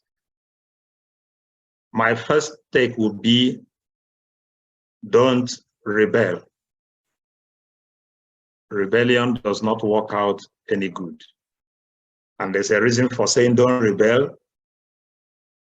You are not in charge of tomorrow. To rebel is my life. I'm an adult. I can take care of myself. And for you, if anything later goes on wrong in the line they were looking at, you will never have the face to return to where you could have obtained help from your parents or significant others who were aware of the initial observations. And taking that question back to the answers that were given earlier by Pastor Dixon, based on the previous presentations that I was not privy to, but I picked a lot of those. He mentioned levels of readiness before getting married. I will still fault a man who does not have a stable job. I'm not talking about the amount of money you earn, but a stable job and opportunities for growth, and you want to take a woman to add to yourself. It's the worst mistake a man should make, and any woman who marries that man is also taking a very big risk. So I think that in as much as I, for one, will not tag the type of job my future son-in-law should be doing, I will not also release my daughter to a man who does not have an image of who he truly is and what he wants in life, what he's doing, and what he dreams to become, so that by aiming at the stars, you can land on the moon. I don't know whether that works out well. Very correct, Prof. Very correct. What we need to check is inordinate desires. Sometimes parents set standards that they themselves didn't meet when they got married. And we need to check that. Some parents, you see them, you know, some wives were even picked when they had nothing. Some men were married, their wives married when they had nothing. Then after they have become something, they set standards for their children. Maybe somebody say experience. But the They point want to is that protect. They want to protect they want to protect they want to protect the children. Yeah, they want to protect. So some parents can become quite overprotective. What I think we should do is to check the values. Listen to what they are saying. Ask yourself, what are they communicating? Are they communicating values or are they communicating personal interest? If they are communicating values, take it. But if they are communicating personal interest, challenge it, but don't fight. Okay, don't interrogate it, don't challenge it, interrogate it. And if you are convinced that the person you are that is talking to you may not have all the money, but has a vision and has a plan that is well worked out, that two of you can pray to God about, then I will encourage that you go ahead. Okay, I was living in one room when I married my wife, but even though I was living in one room, I had WAEC, I didn't have a degree, but I was purposeful, and she saw purpose. There were people who were older than myself who wanted to marry her, but she said, no, it is this one. My father-in-law fought my wife and my mother-in-law over me.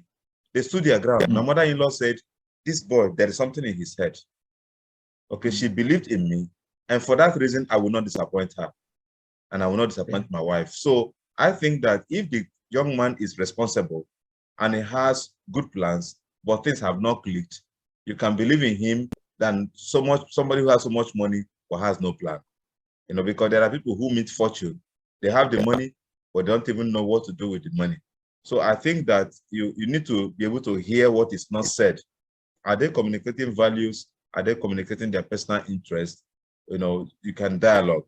Okay, if you are sure of what you are doing, involve, you know, people who are life coaches, you know, counselors to talk about it. When your parents know that you are convinced about what you're saying, they will listen. But if you are not sure of what you are looking for and you are not with God, if it is just your instinct or your misplaced priority, then you are heading for crisis. That is why God has to be at the center, and then two of you should know where you are headed. With God on your side, you know, nothing can become something. But if God is not a part of it, I tell you, you're going to crash. And when you crash, you can't even face your parents because they will tell you, we warned you. Yeah. All right. Thank you so much, sir. The last question is, in a situation where the woman earns higher than the man and tries to make the children see that it's always the man that provides for the family, and the man, on the other hand, rejects this notion about him and tells the children to always meet the woman for any financial support, telling them that he has no money, what will be your advice to the woman? Wow. All these are indices of failed relationships ab initio.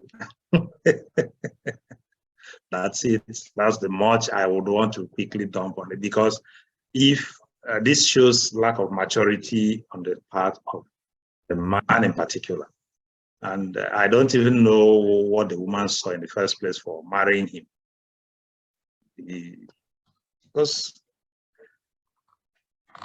well, I don't know what else can be done except that I would ask the woman to try and see if she can send the things to the man and let the children go to the man. But I know such a man will still say, it's not from me, go to your mother. I think there's a fundamental issue that needs to be resolved between the couple, first of all, before even the children come to play.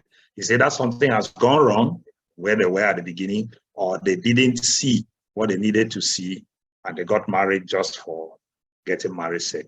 If it's for getting married sake, let them live with that and work towards any improvement that can be made. But if it is something that fell out, it's important that they fix whatever it is and reconcile. For the sake of the children, I think the more we remember also that children are affected more by our failures in marriage than even ourselves who are adults, then we will limit our failures in a relationship. So I appreciate people who, for the sake of children, adjust their lives, drop their ego, and do some gymnastics to pull through at least on to the point where children become responsible and all they are knowledgeable and they are responsible and grow out of the home. By the time that happens, you also discover that it's no longer easy to crash that home. But a couple that is unable to do that when children are vulnerably young, expose the children to things that they may not outgrow completely, because there is something about human beings that we hold at the subconscious, the things we've been through, and we think we want to avoid them, and subconsciously it happens as what happened when you are walking on a plank across the gutter. You are tilting yourself so that you do not fall, and you end up falling along the line you have tilted into the same gutter. But God can do a lot when we surrender ourselves to him, because I've also seen people from shattered and checkered relationships that understood truly why those relationships failed, and they made resolutions and held the hand of God to turn things around in their own time. And they have become a model to show that things can still be done better, they can do better than what their parents have done. I'm talking about many things from that single question, because sometimes we don't know what to tell people except what they can do out of it. Very seriously, Prof. Like you said, sir, it's a dysfunctional situation. Like I said earlier, too, there is insecurity issues. These couple are unrealistic. They are very, very unrealistic, and it's a problem. First and foremost, you don't even need to tell your children who brought the money. If the money comes from two of you, if their financial policy is one that is together, they have it together. If that is not working at a point, the children should know that that is not working, it's not any income. There's no need telling them that it's your father who brought it or it's your mother who brought it. Okay, the children should know the realities of what is going on in the family. And when parents have understanding, they should be able to fight their battles together. The reason why things happen like that is because there is individualism between the couples. They are separated. You see, your father earns the money, your mother brings the money. Maybe the idea is that the man is supposed to be the one bringing the money. But if the money can come from any side at any time due to circumstances, then there is no need for that explanation. There's no need for that explanation. But we know that when money is mentioned, everybody's antenna goes up, husband and wife. You scarcely can find couples who have gotten financial maturity, that are couples who have reached the level that money is nothing. The moment you realize that money is nothing, because that love is superior to money, and that relationship should be placed above money, money becomes nothing. And when money becomes nothing, you don't have a crisis. But money is always issue when people place money above love and relationship. Yeah. So when money is not placed above love and relationship, couples can weather the storm, like you have mentioned, and come out very clean. Let me announce to all of you, let me shock you. It is only in the year 2019 that I first saved money since I married my wife. I've not saved money before. I have not had 50,000 naira in my account since 2000 when we got married until 2019. For 19 years. 19 years of marriage. I didn't save 50.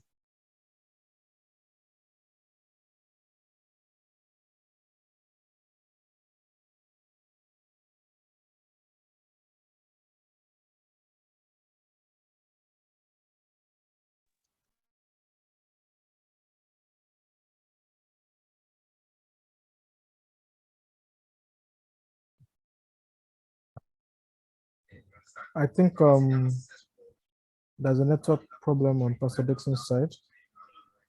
Yeah. We have lost communication with him. And he was hitting the nail on the head. Yeah. Well. So we can just wrap it up and say that such complexes should not arise if proper steps were taken at the beginning before marriage was entered into. All right. And so, nobody was hiding anything about his feelings, so that you don't have to feel inferior. You don't have to feel out of place. You don't have to feel you are no longer man enough because you are unable to provide and all those. So those feelings arise if that individualism and ego was not detected in the process at the period of courtship until marriage was entered into. So you see, there's a lot of work that needs to be done in the period of courtship, and a lot of sincerity and openness that needs to be expressed by both couples, except you are setting yourselves up to failure. That's the only reason why you should hold back certain things, hide them, because we can also hide things and succeed in pulling through a marriage. After it's a wedding, people plan more for a wedding, which is a one-day event, whereas they are not prepared for marriage, which is a lifetime event. I hope that makes some sense. Yeah, a lot of sense. As they'll say in the Pigeon Palace, of sense the warrior. So I've been seeing a hand that's been up for a very long time, and that is Victoria. Yeah. So and the new hand has joined Angel. So these are the last two questions we'll be entertaining today. So please keep it as short as possible so that Pastor will be able to answer the question. So Victoria, you can ask your question now. Okay, thank you, sir. Thank you, Pastor, the two pastors. And for my question, the other one I think it has been answered partially. I wanted to ask that. Are you hearing me? Yes. We can hear you, but Sorry, I was locked out from here. Okay, Okay. Pastor, welcome back. Okay. Thank you. All right. Good evening, pastors. My question, the one they have two questions. The other one has been partially answered. I wanted to ask that in a situation whereby you're in a relationship with a guy, and now you introduce your guy to your parents, and now it's time to pay bride price and all that, and they start mentioning things that you know yourself since you've been friends with your supposed to be partner, you know that he cannot afford them, and then you keep talking to them and they are being adamant, oh, he must. Should the two partners wait until the guys are able to provide for, or is able to afford the bride price and every other thing that the family might ask him to buy, or there's another solution, something that can be done about it?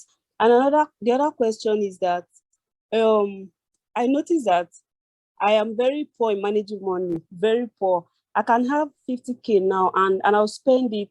Not anything I say, I'll just buy. And I can just gift it to people. If anybody should just ask for data, I can help the person. I'm just that type of person. Before you know it has finished, I won't be able to account for it. So what advice would you give me? I think I'm a sanguine kind of person. So if I marry someone that is a melancholy, I would have a problem with that person, because the person is a melancholic is tight-handed. The person might not because they don't want to give, but they would always think of the cost of giving this to this person. They'll look at what we have and all that. And me, I don't even think twice. I'll just give. Even maybe in church, they announce that, we need to buy this. We need contributions. I won't think twice. I'll just give. And maybe when I get to my, I'll not be like, and I don't have money. I just gave that money like that. So what advice would you give me and every other person that has that type of characteristic? Please, when will you have another money so that you give me?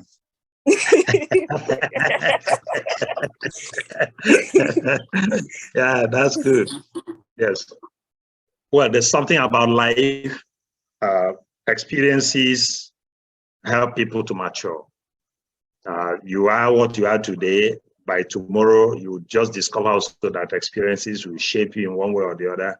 So that I don't want a situation whereby somebody wakes up and begins to feel, okay, there's something wrong with me. In the first place, there's nothing wrong with the person who gives the things the way you have described.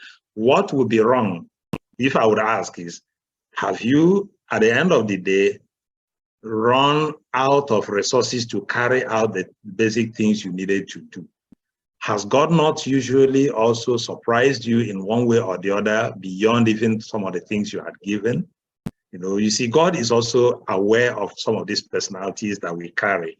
We did not ask for them. Our personalities are also partly genetically encoded, and as has been said over and over, environment can now modify or moderate some of those tendencies and experiences, of course. So you see, genetic inheritance, environmental influence, and then experiences over time will shape some of those. So I think a realization that this is your personality and this is what goes with it is already a plus, in the sense that you can now begin to be more intentional in the way you live your life. But if God, you give this 50K because you used it to help people, and by the next time you are needing something, 100K comes from somewhere, then God is telling you you're a conduit. Because I also know that I am a conduit, even though I'm a blend, because I'm not loose-fisted on that, but I'm a conduit.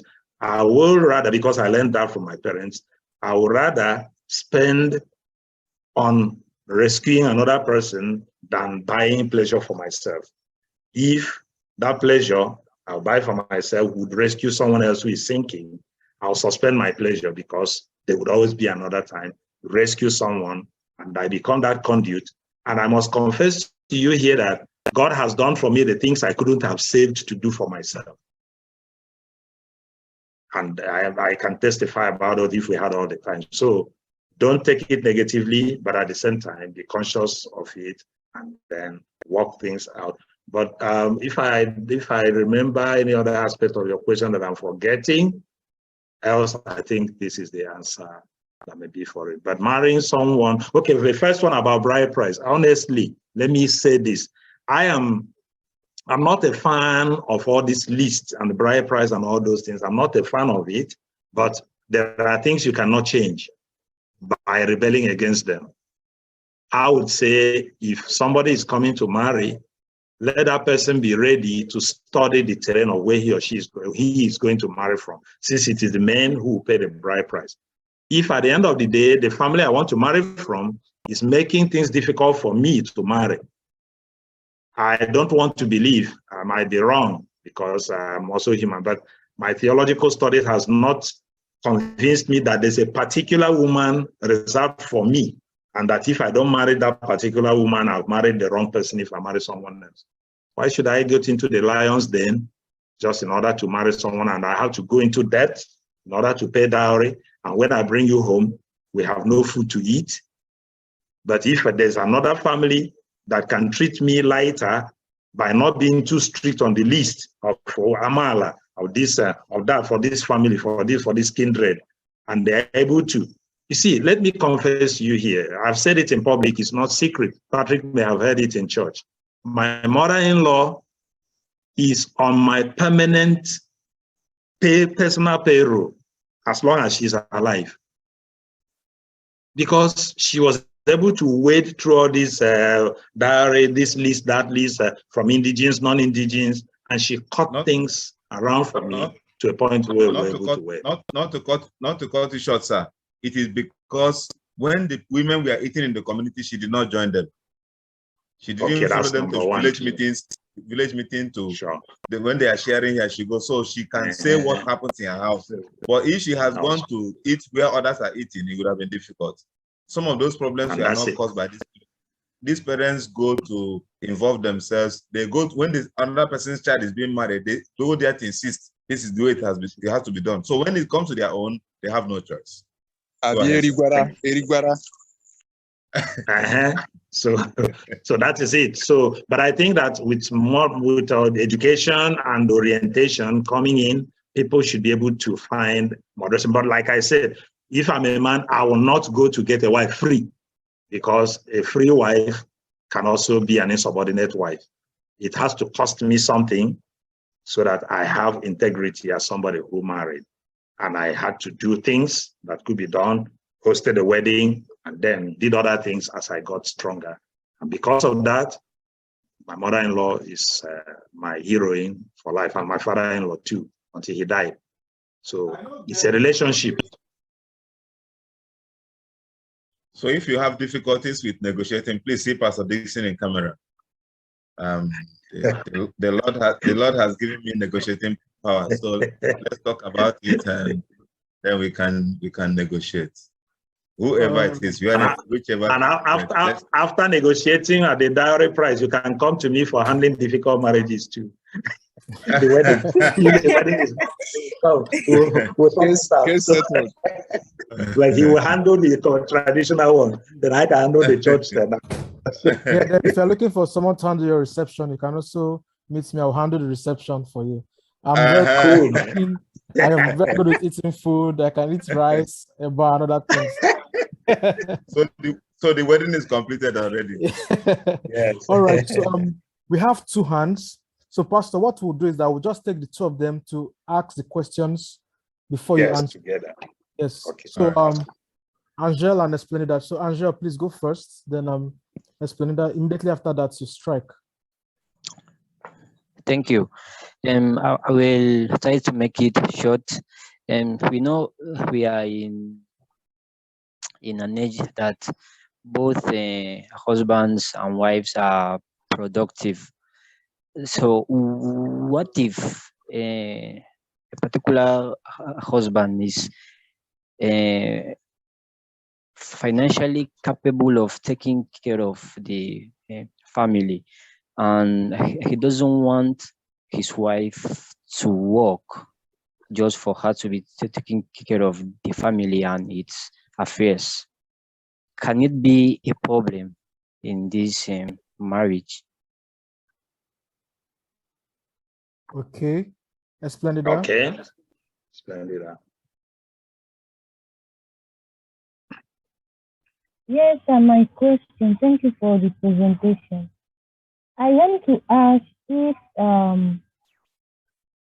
you are dating somebody, you are in courtship, near to get married, and you people sit down and plan what you want to do, how the budget is going to settle and all of that. But when it comes to marriage, everything changes. What is the advice for this kind of situation? Is it good for two of you writing down everything you want to do when you get married and sign on it in case somebody fell on one part, more especially in the financial part, or not writing it down, just continue the life. If things goes well, if things doesn't go well, I don't know. I don't know if you understand my question. Okay. It's okay. I think I got your question. There is something that has been called to my attention. I said, I'm sorry I joined late. I want to ask, when do I begin to share my finance with my partner? Is it at courtship stage or when we are together as a couple? Okay, well, I don't know what you mean by sharing finance. Is it to declare finances or to start giving money? I would say do not give money to your spouse. That may not be a law, but I don't like people giving money to people because you're planning to get married and all of a sudden the marriage doesn't hold. And then you start complaining, oh, you ate my money and you went away. So I would suggest that people hold back. Just what we call nominal gifts should be given. If you have nominal gifts to give to someone, something that you will not complain about if after receiving it, there's no marriage after all. That's the kind of gifts I would say you can give, but not to start to spend money, huge amount of money on somebody because you want to get married and all of a sudden it doesn't happen again. Well, if you can part with it, go. If you cannot part with it, go. But then back to the question from Splendida. I don't think we need to get to a point where we have to document the things we want to do. Let me give some example, like the number of children we want to have. We can talk about such, but there are things also that may not be within absolute human power, even though we might plan about some things or talk about number of children, talk about the type of house, talk about when, at what point you would have a child, at what point you do this and do that. There's nothing wrong in having plans, but then those plans, once they are realistic, they are attainable, they are also reasonable. Then if changes take part along the line, everybody will also see that the changes were not initiated by the other party in order to hurt anybody. But if someone was hiding something during courtship and only brings it up during marriage, then it becomes, for me, it becomes part of the baggage, because you will never get to see and know everything about somebody. It is the much I want to release for you and the much you're able to dig out from me that you will know. But I will say this, which is also what I did myself. Find out the things that are not negotiable for you and see how those things play out, so that when you are convinced and you're comfortable with those things that are non-negotiable, you can now manage the other things that are negotiable.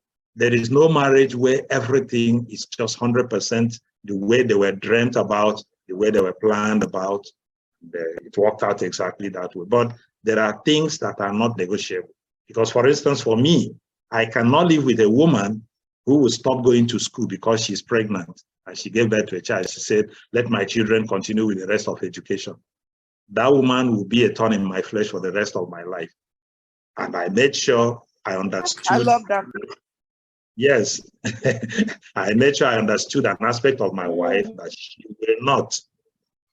And in fact, she finished her program after giving birth to, she was pregnant, gave birth on a Thursday, and started writing final exam on a Monday. She didn't even wait to see, let me do a mobile.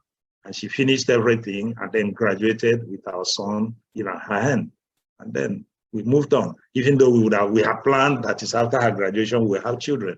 But the knowledge we have today is not the knowledge that was then. We got married, we had to play as a couple. And then she got pregnant. We owed nobody any apology.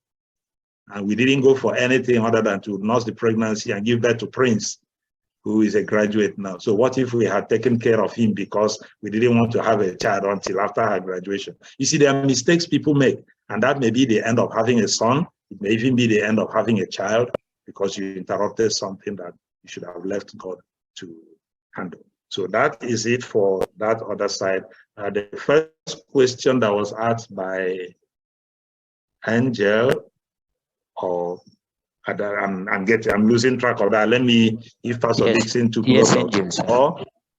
Okay, wife not working. Okay, I think I typed it. I think I answered the two that I remember. I typed the first. Wife not working, is it advisable? I'll be very brief. I will not do that to anybody's daughter. And I will not encourage my daughter to do that. It is when things are good that you will think it's okay. But the day the table turns, it can be very painful. And I do not want to give the testimony around that, which can be very painful.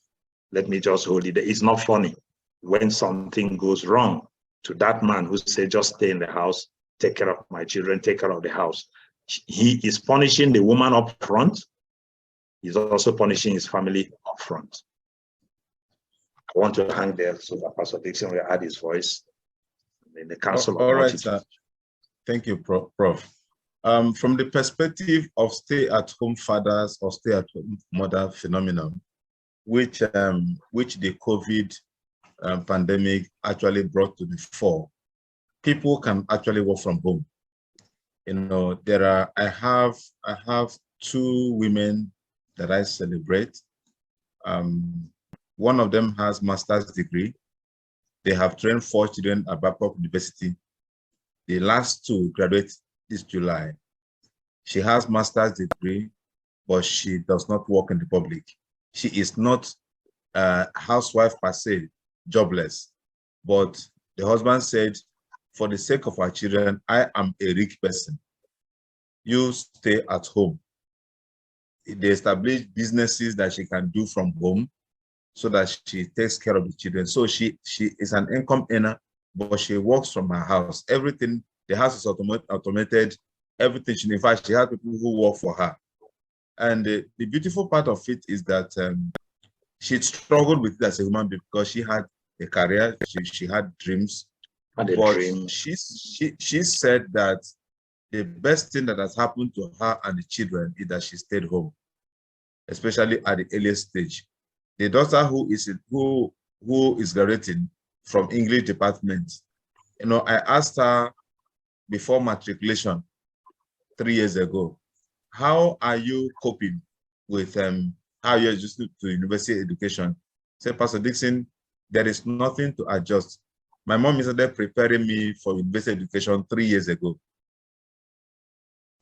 So because she's educated, she has, you know, trained the children, she has organized them, homeschooled them in a way that they understood everything. And she doesn't have a loss. I think where the problem is whether the man is going to be faithful in his commitment to this woman, understanding that what she has made is a big sacrifice. But if the man is not going to be faithful, then it's a big risk to take by anyone.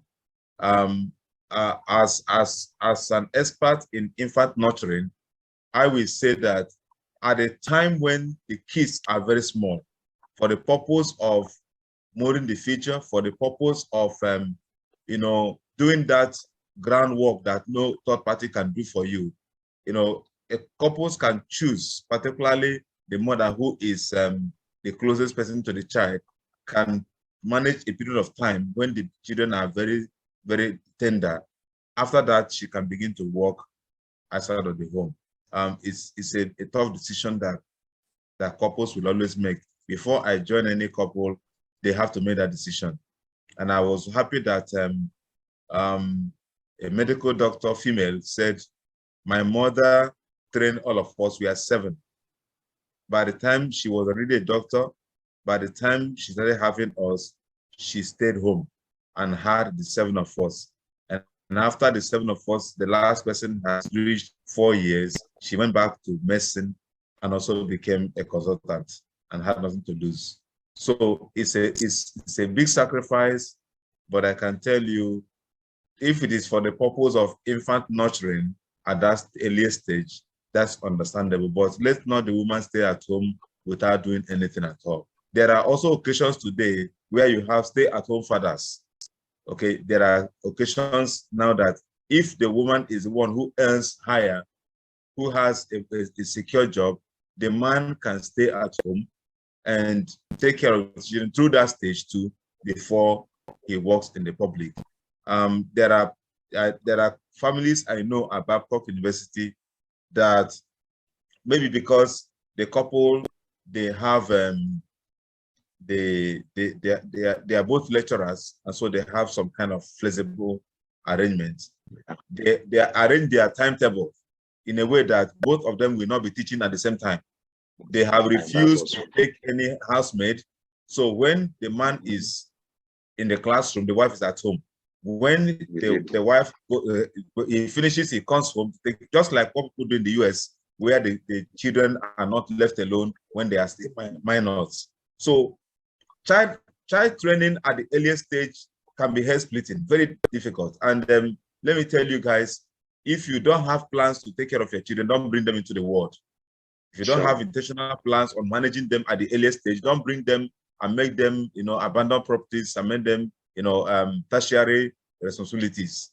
So handling children from the time they are 0 to, you know, 5 years is very, very, very delicate, and it requires all the sacrifices that you can make.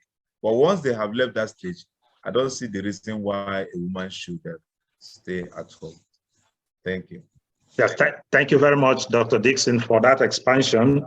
My response was born on my understanding of his question, whereby it was not tied to child nurture.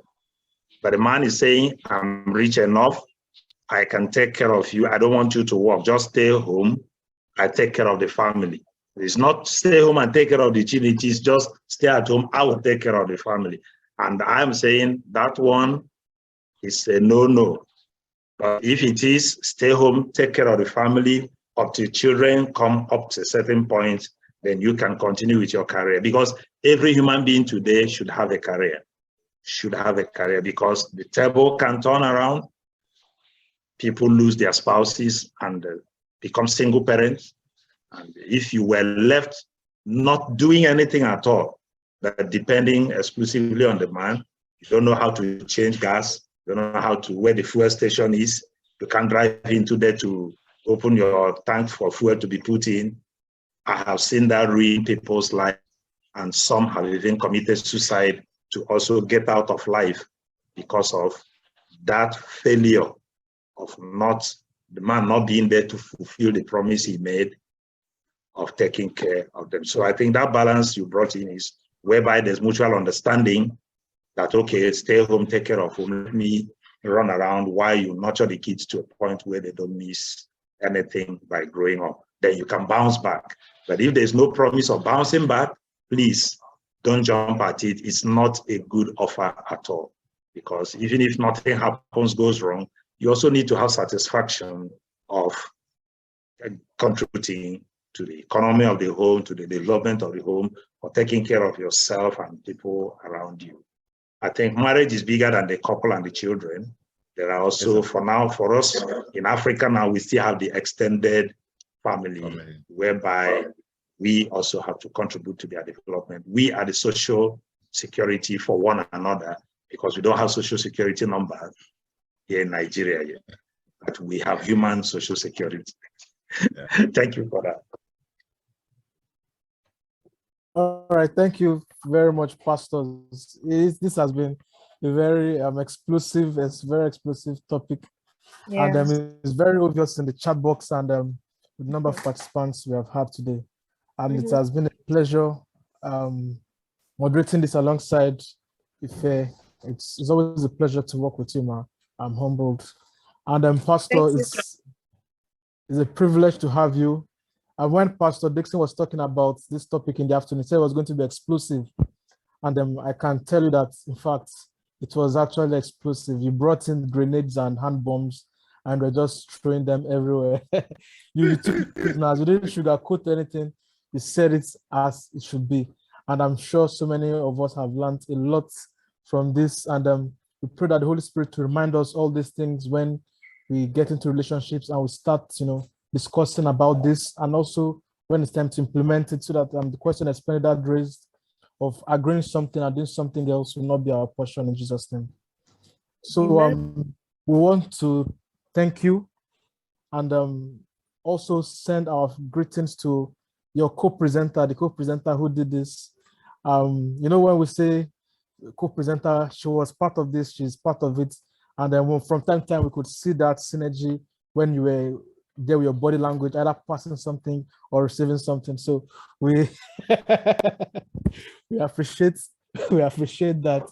And we pray that the Lord will continue to strengthen both of you. And as she has said, she had a very busy day, and the Lord will renew her strength. And all of us, it's time to rest. And I believe that the Lord will renew our strength tomorrow, so that we can come back and kick off this session. So in that regard, I don't know if Pastor, if you have any announcement, or Chibike, if you have any announcement in regards to tomorrow, so that we'll know what we are doing before we pray and dismiss. I just want to say thank you to Prof. Thank you so much, sir, for sharing your wealth of knowledge with us. You have always been a source of inspiration and blessing, and your ruggedness is second to none. Some people talk the talk, others walk the walk. Some talk the talk and walk the walk. So you talk the talk, you walk the walk, and we can say that without mincing words, your family is one of those families that have security on our campus.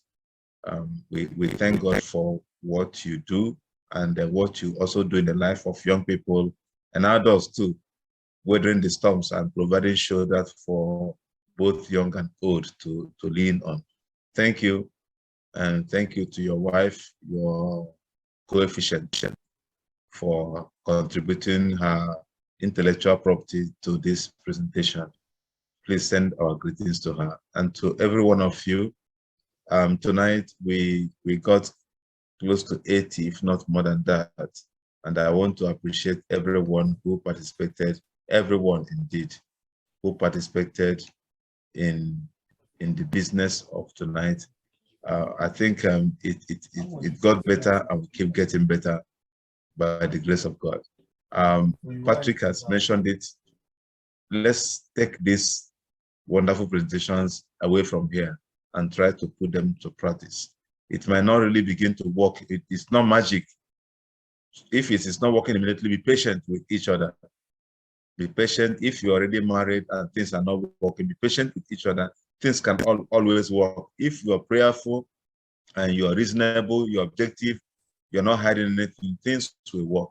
Okay, let's have good intentions for our marriages, honoring God in all that we do. Thank you, Patrick. Thank you, Ife, for joining all the way, from the other side of the world. Thank you, everyone who joined from different parts of the country and abroad. I saw Dr. Clement Okangwa here. We appreciate you. My friend, Mrs. Glory Ezenjoko, all the way from Port Harcourt, very top ranking person in the insurance industry. Thank you for being part of our business this evening. And every other person that I may not be able to mention, Sister Chidima Aparanta is a legal luminary, and she spent all her evening, even in the afternoon, she was here too. Thank you. I think it's obvious that people have been benefited by this summit, and we hope that tomorrow will not be any less.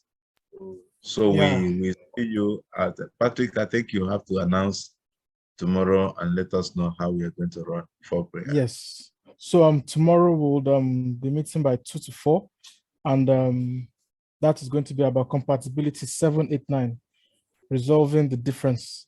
And to be our host, Pastor Dixon, that will be taking that. Then we also have another one that will be going side by side. It's something we'd like to see how that will play out. We'll be doing the compatibility and incompatibility in terms of health, and have a health professional, Dr. Elizabeth Brillo, that will be dishing it us, all those questions we have about compatibility. She's a doctor, so she's going to give it to us as it should be.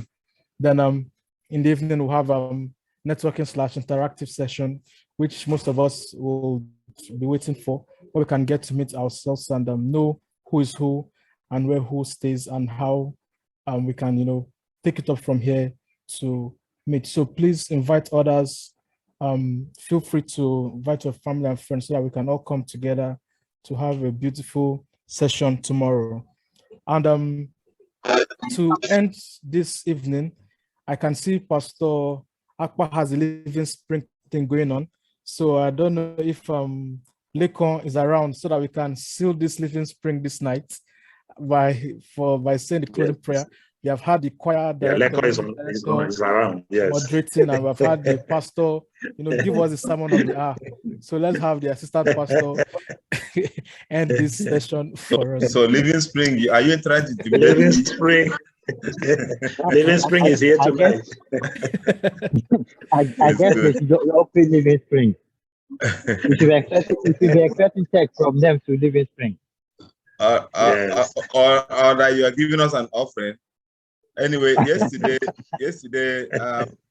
we had Pastor Jisimu who join us, and then the Mogugus and the Bentos, they were all here yesterday. It was interesting.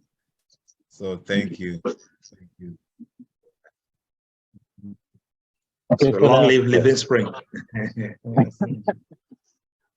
Let us pray. Father, we thank you for what you have done in our lives. Thank you for the people you have used to bless us. We pray that you please continue to bless their ministry. Father, Lord, one way or the other, we'll be falling short of what we've had today. We pray that you please teach us and bring us back to the right place. It's not easy to get the right one. May we not marry wrong in the name of Jesus. Father God in heaven, you have created marriage, and there are a lot of things affecting marriage. We've talked about finance today. May finance not affect us in the name of Jesus. But may we continue to live together in unity. Ancient of days, we bless you, we give you all the glory. Thank you for the speakers you have used. May they continue to be mentors to us, Lord. As we look unto them, may the devil not have power over their family in the name of Jesus. Or may they continue to be light, may they continue to be testimonies to us.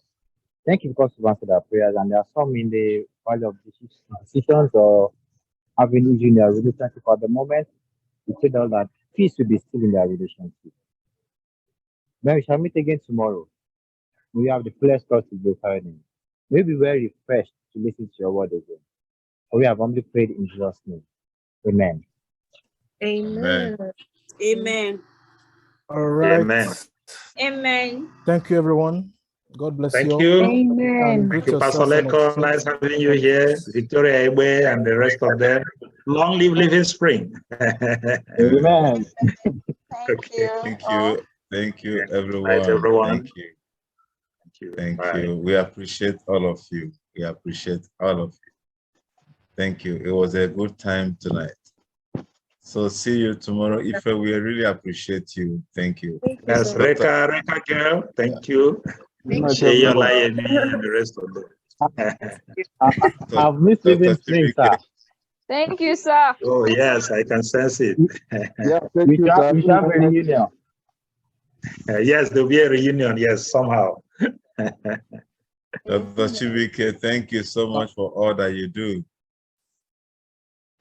Thank you. I greet you. Henry. Pastor Dixon, Yes, boss. thank you very much. I will bring Pioneer Church singles. Oh, that's fine. I say we bring for nature singles. Yes, so don't forget also.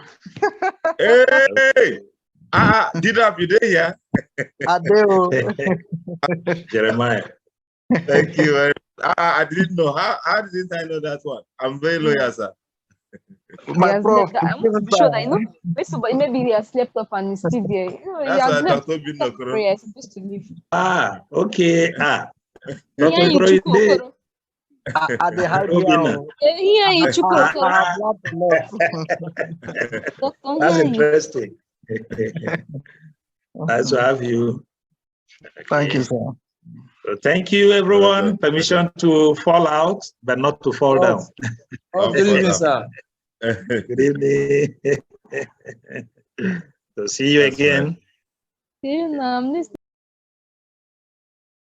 Thank you, everyone. Thank you. Thank you. Thank you. And good night. Good night, sir. Yes, my dear. Thank you for your coordination. It was good.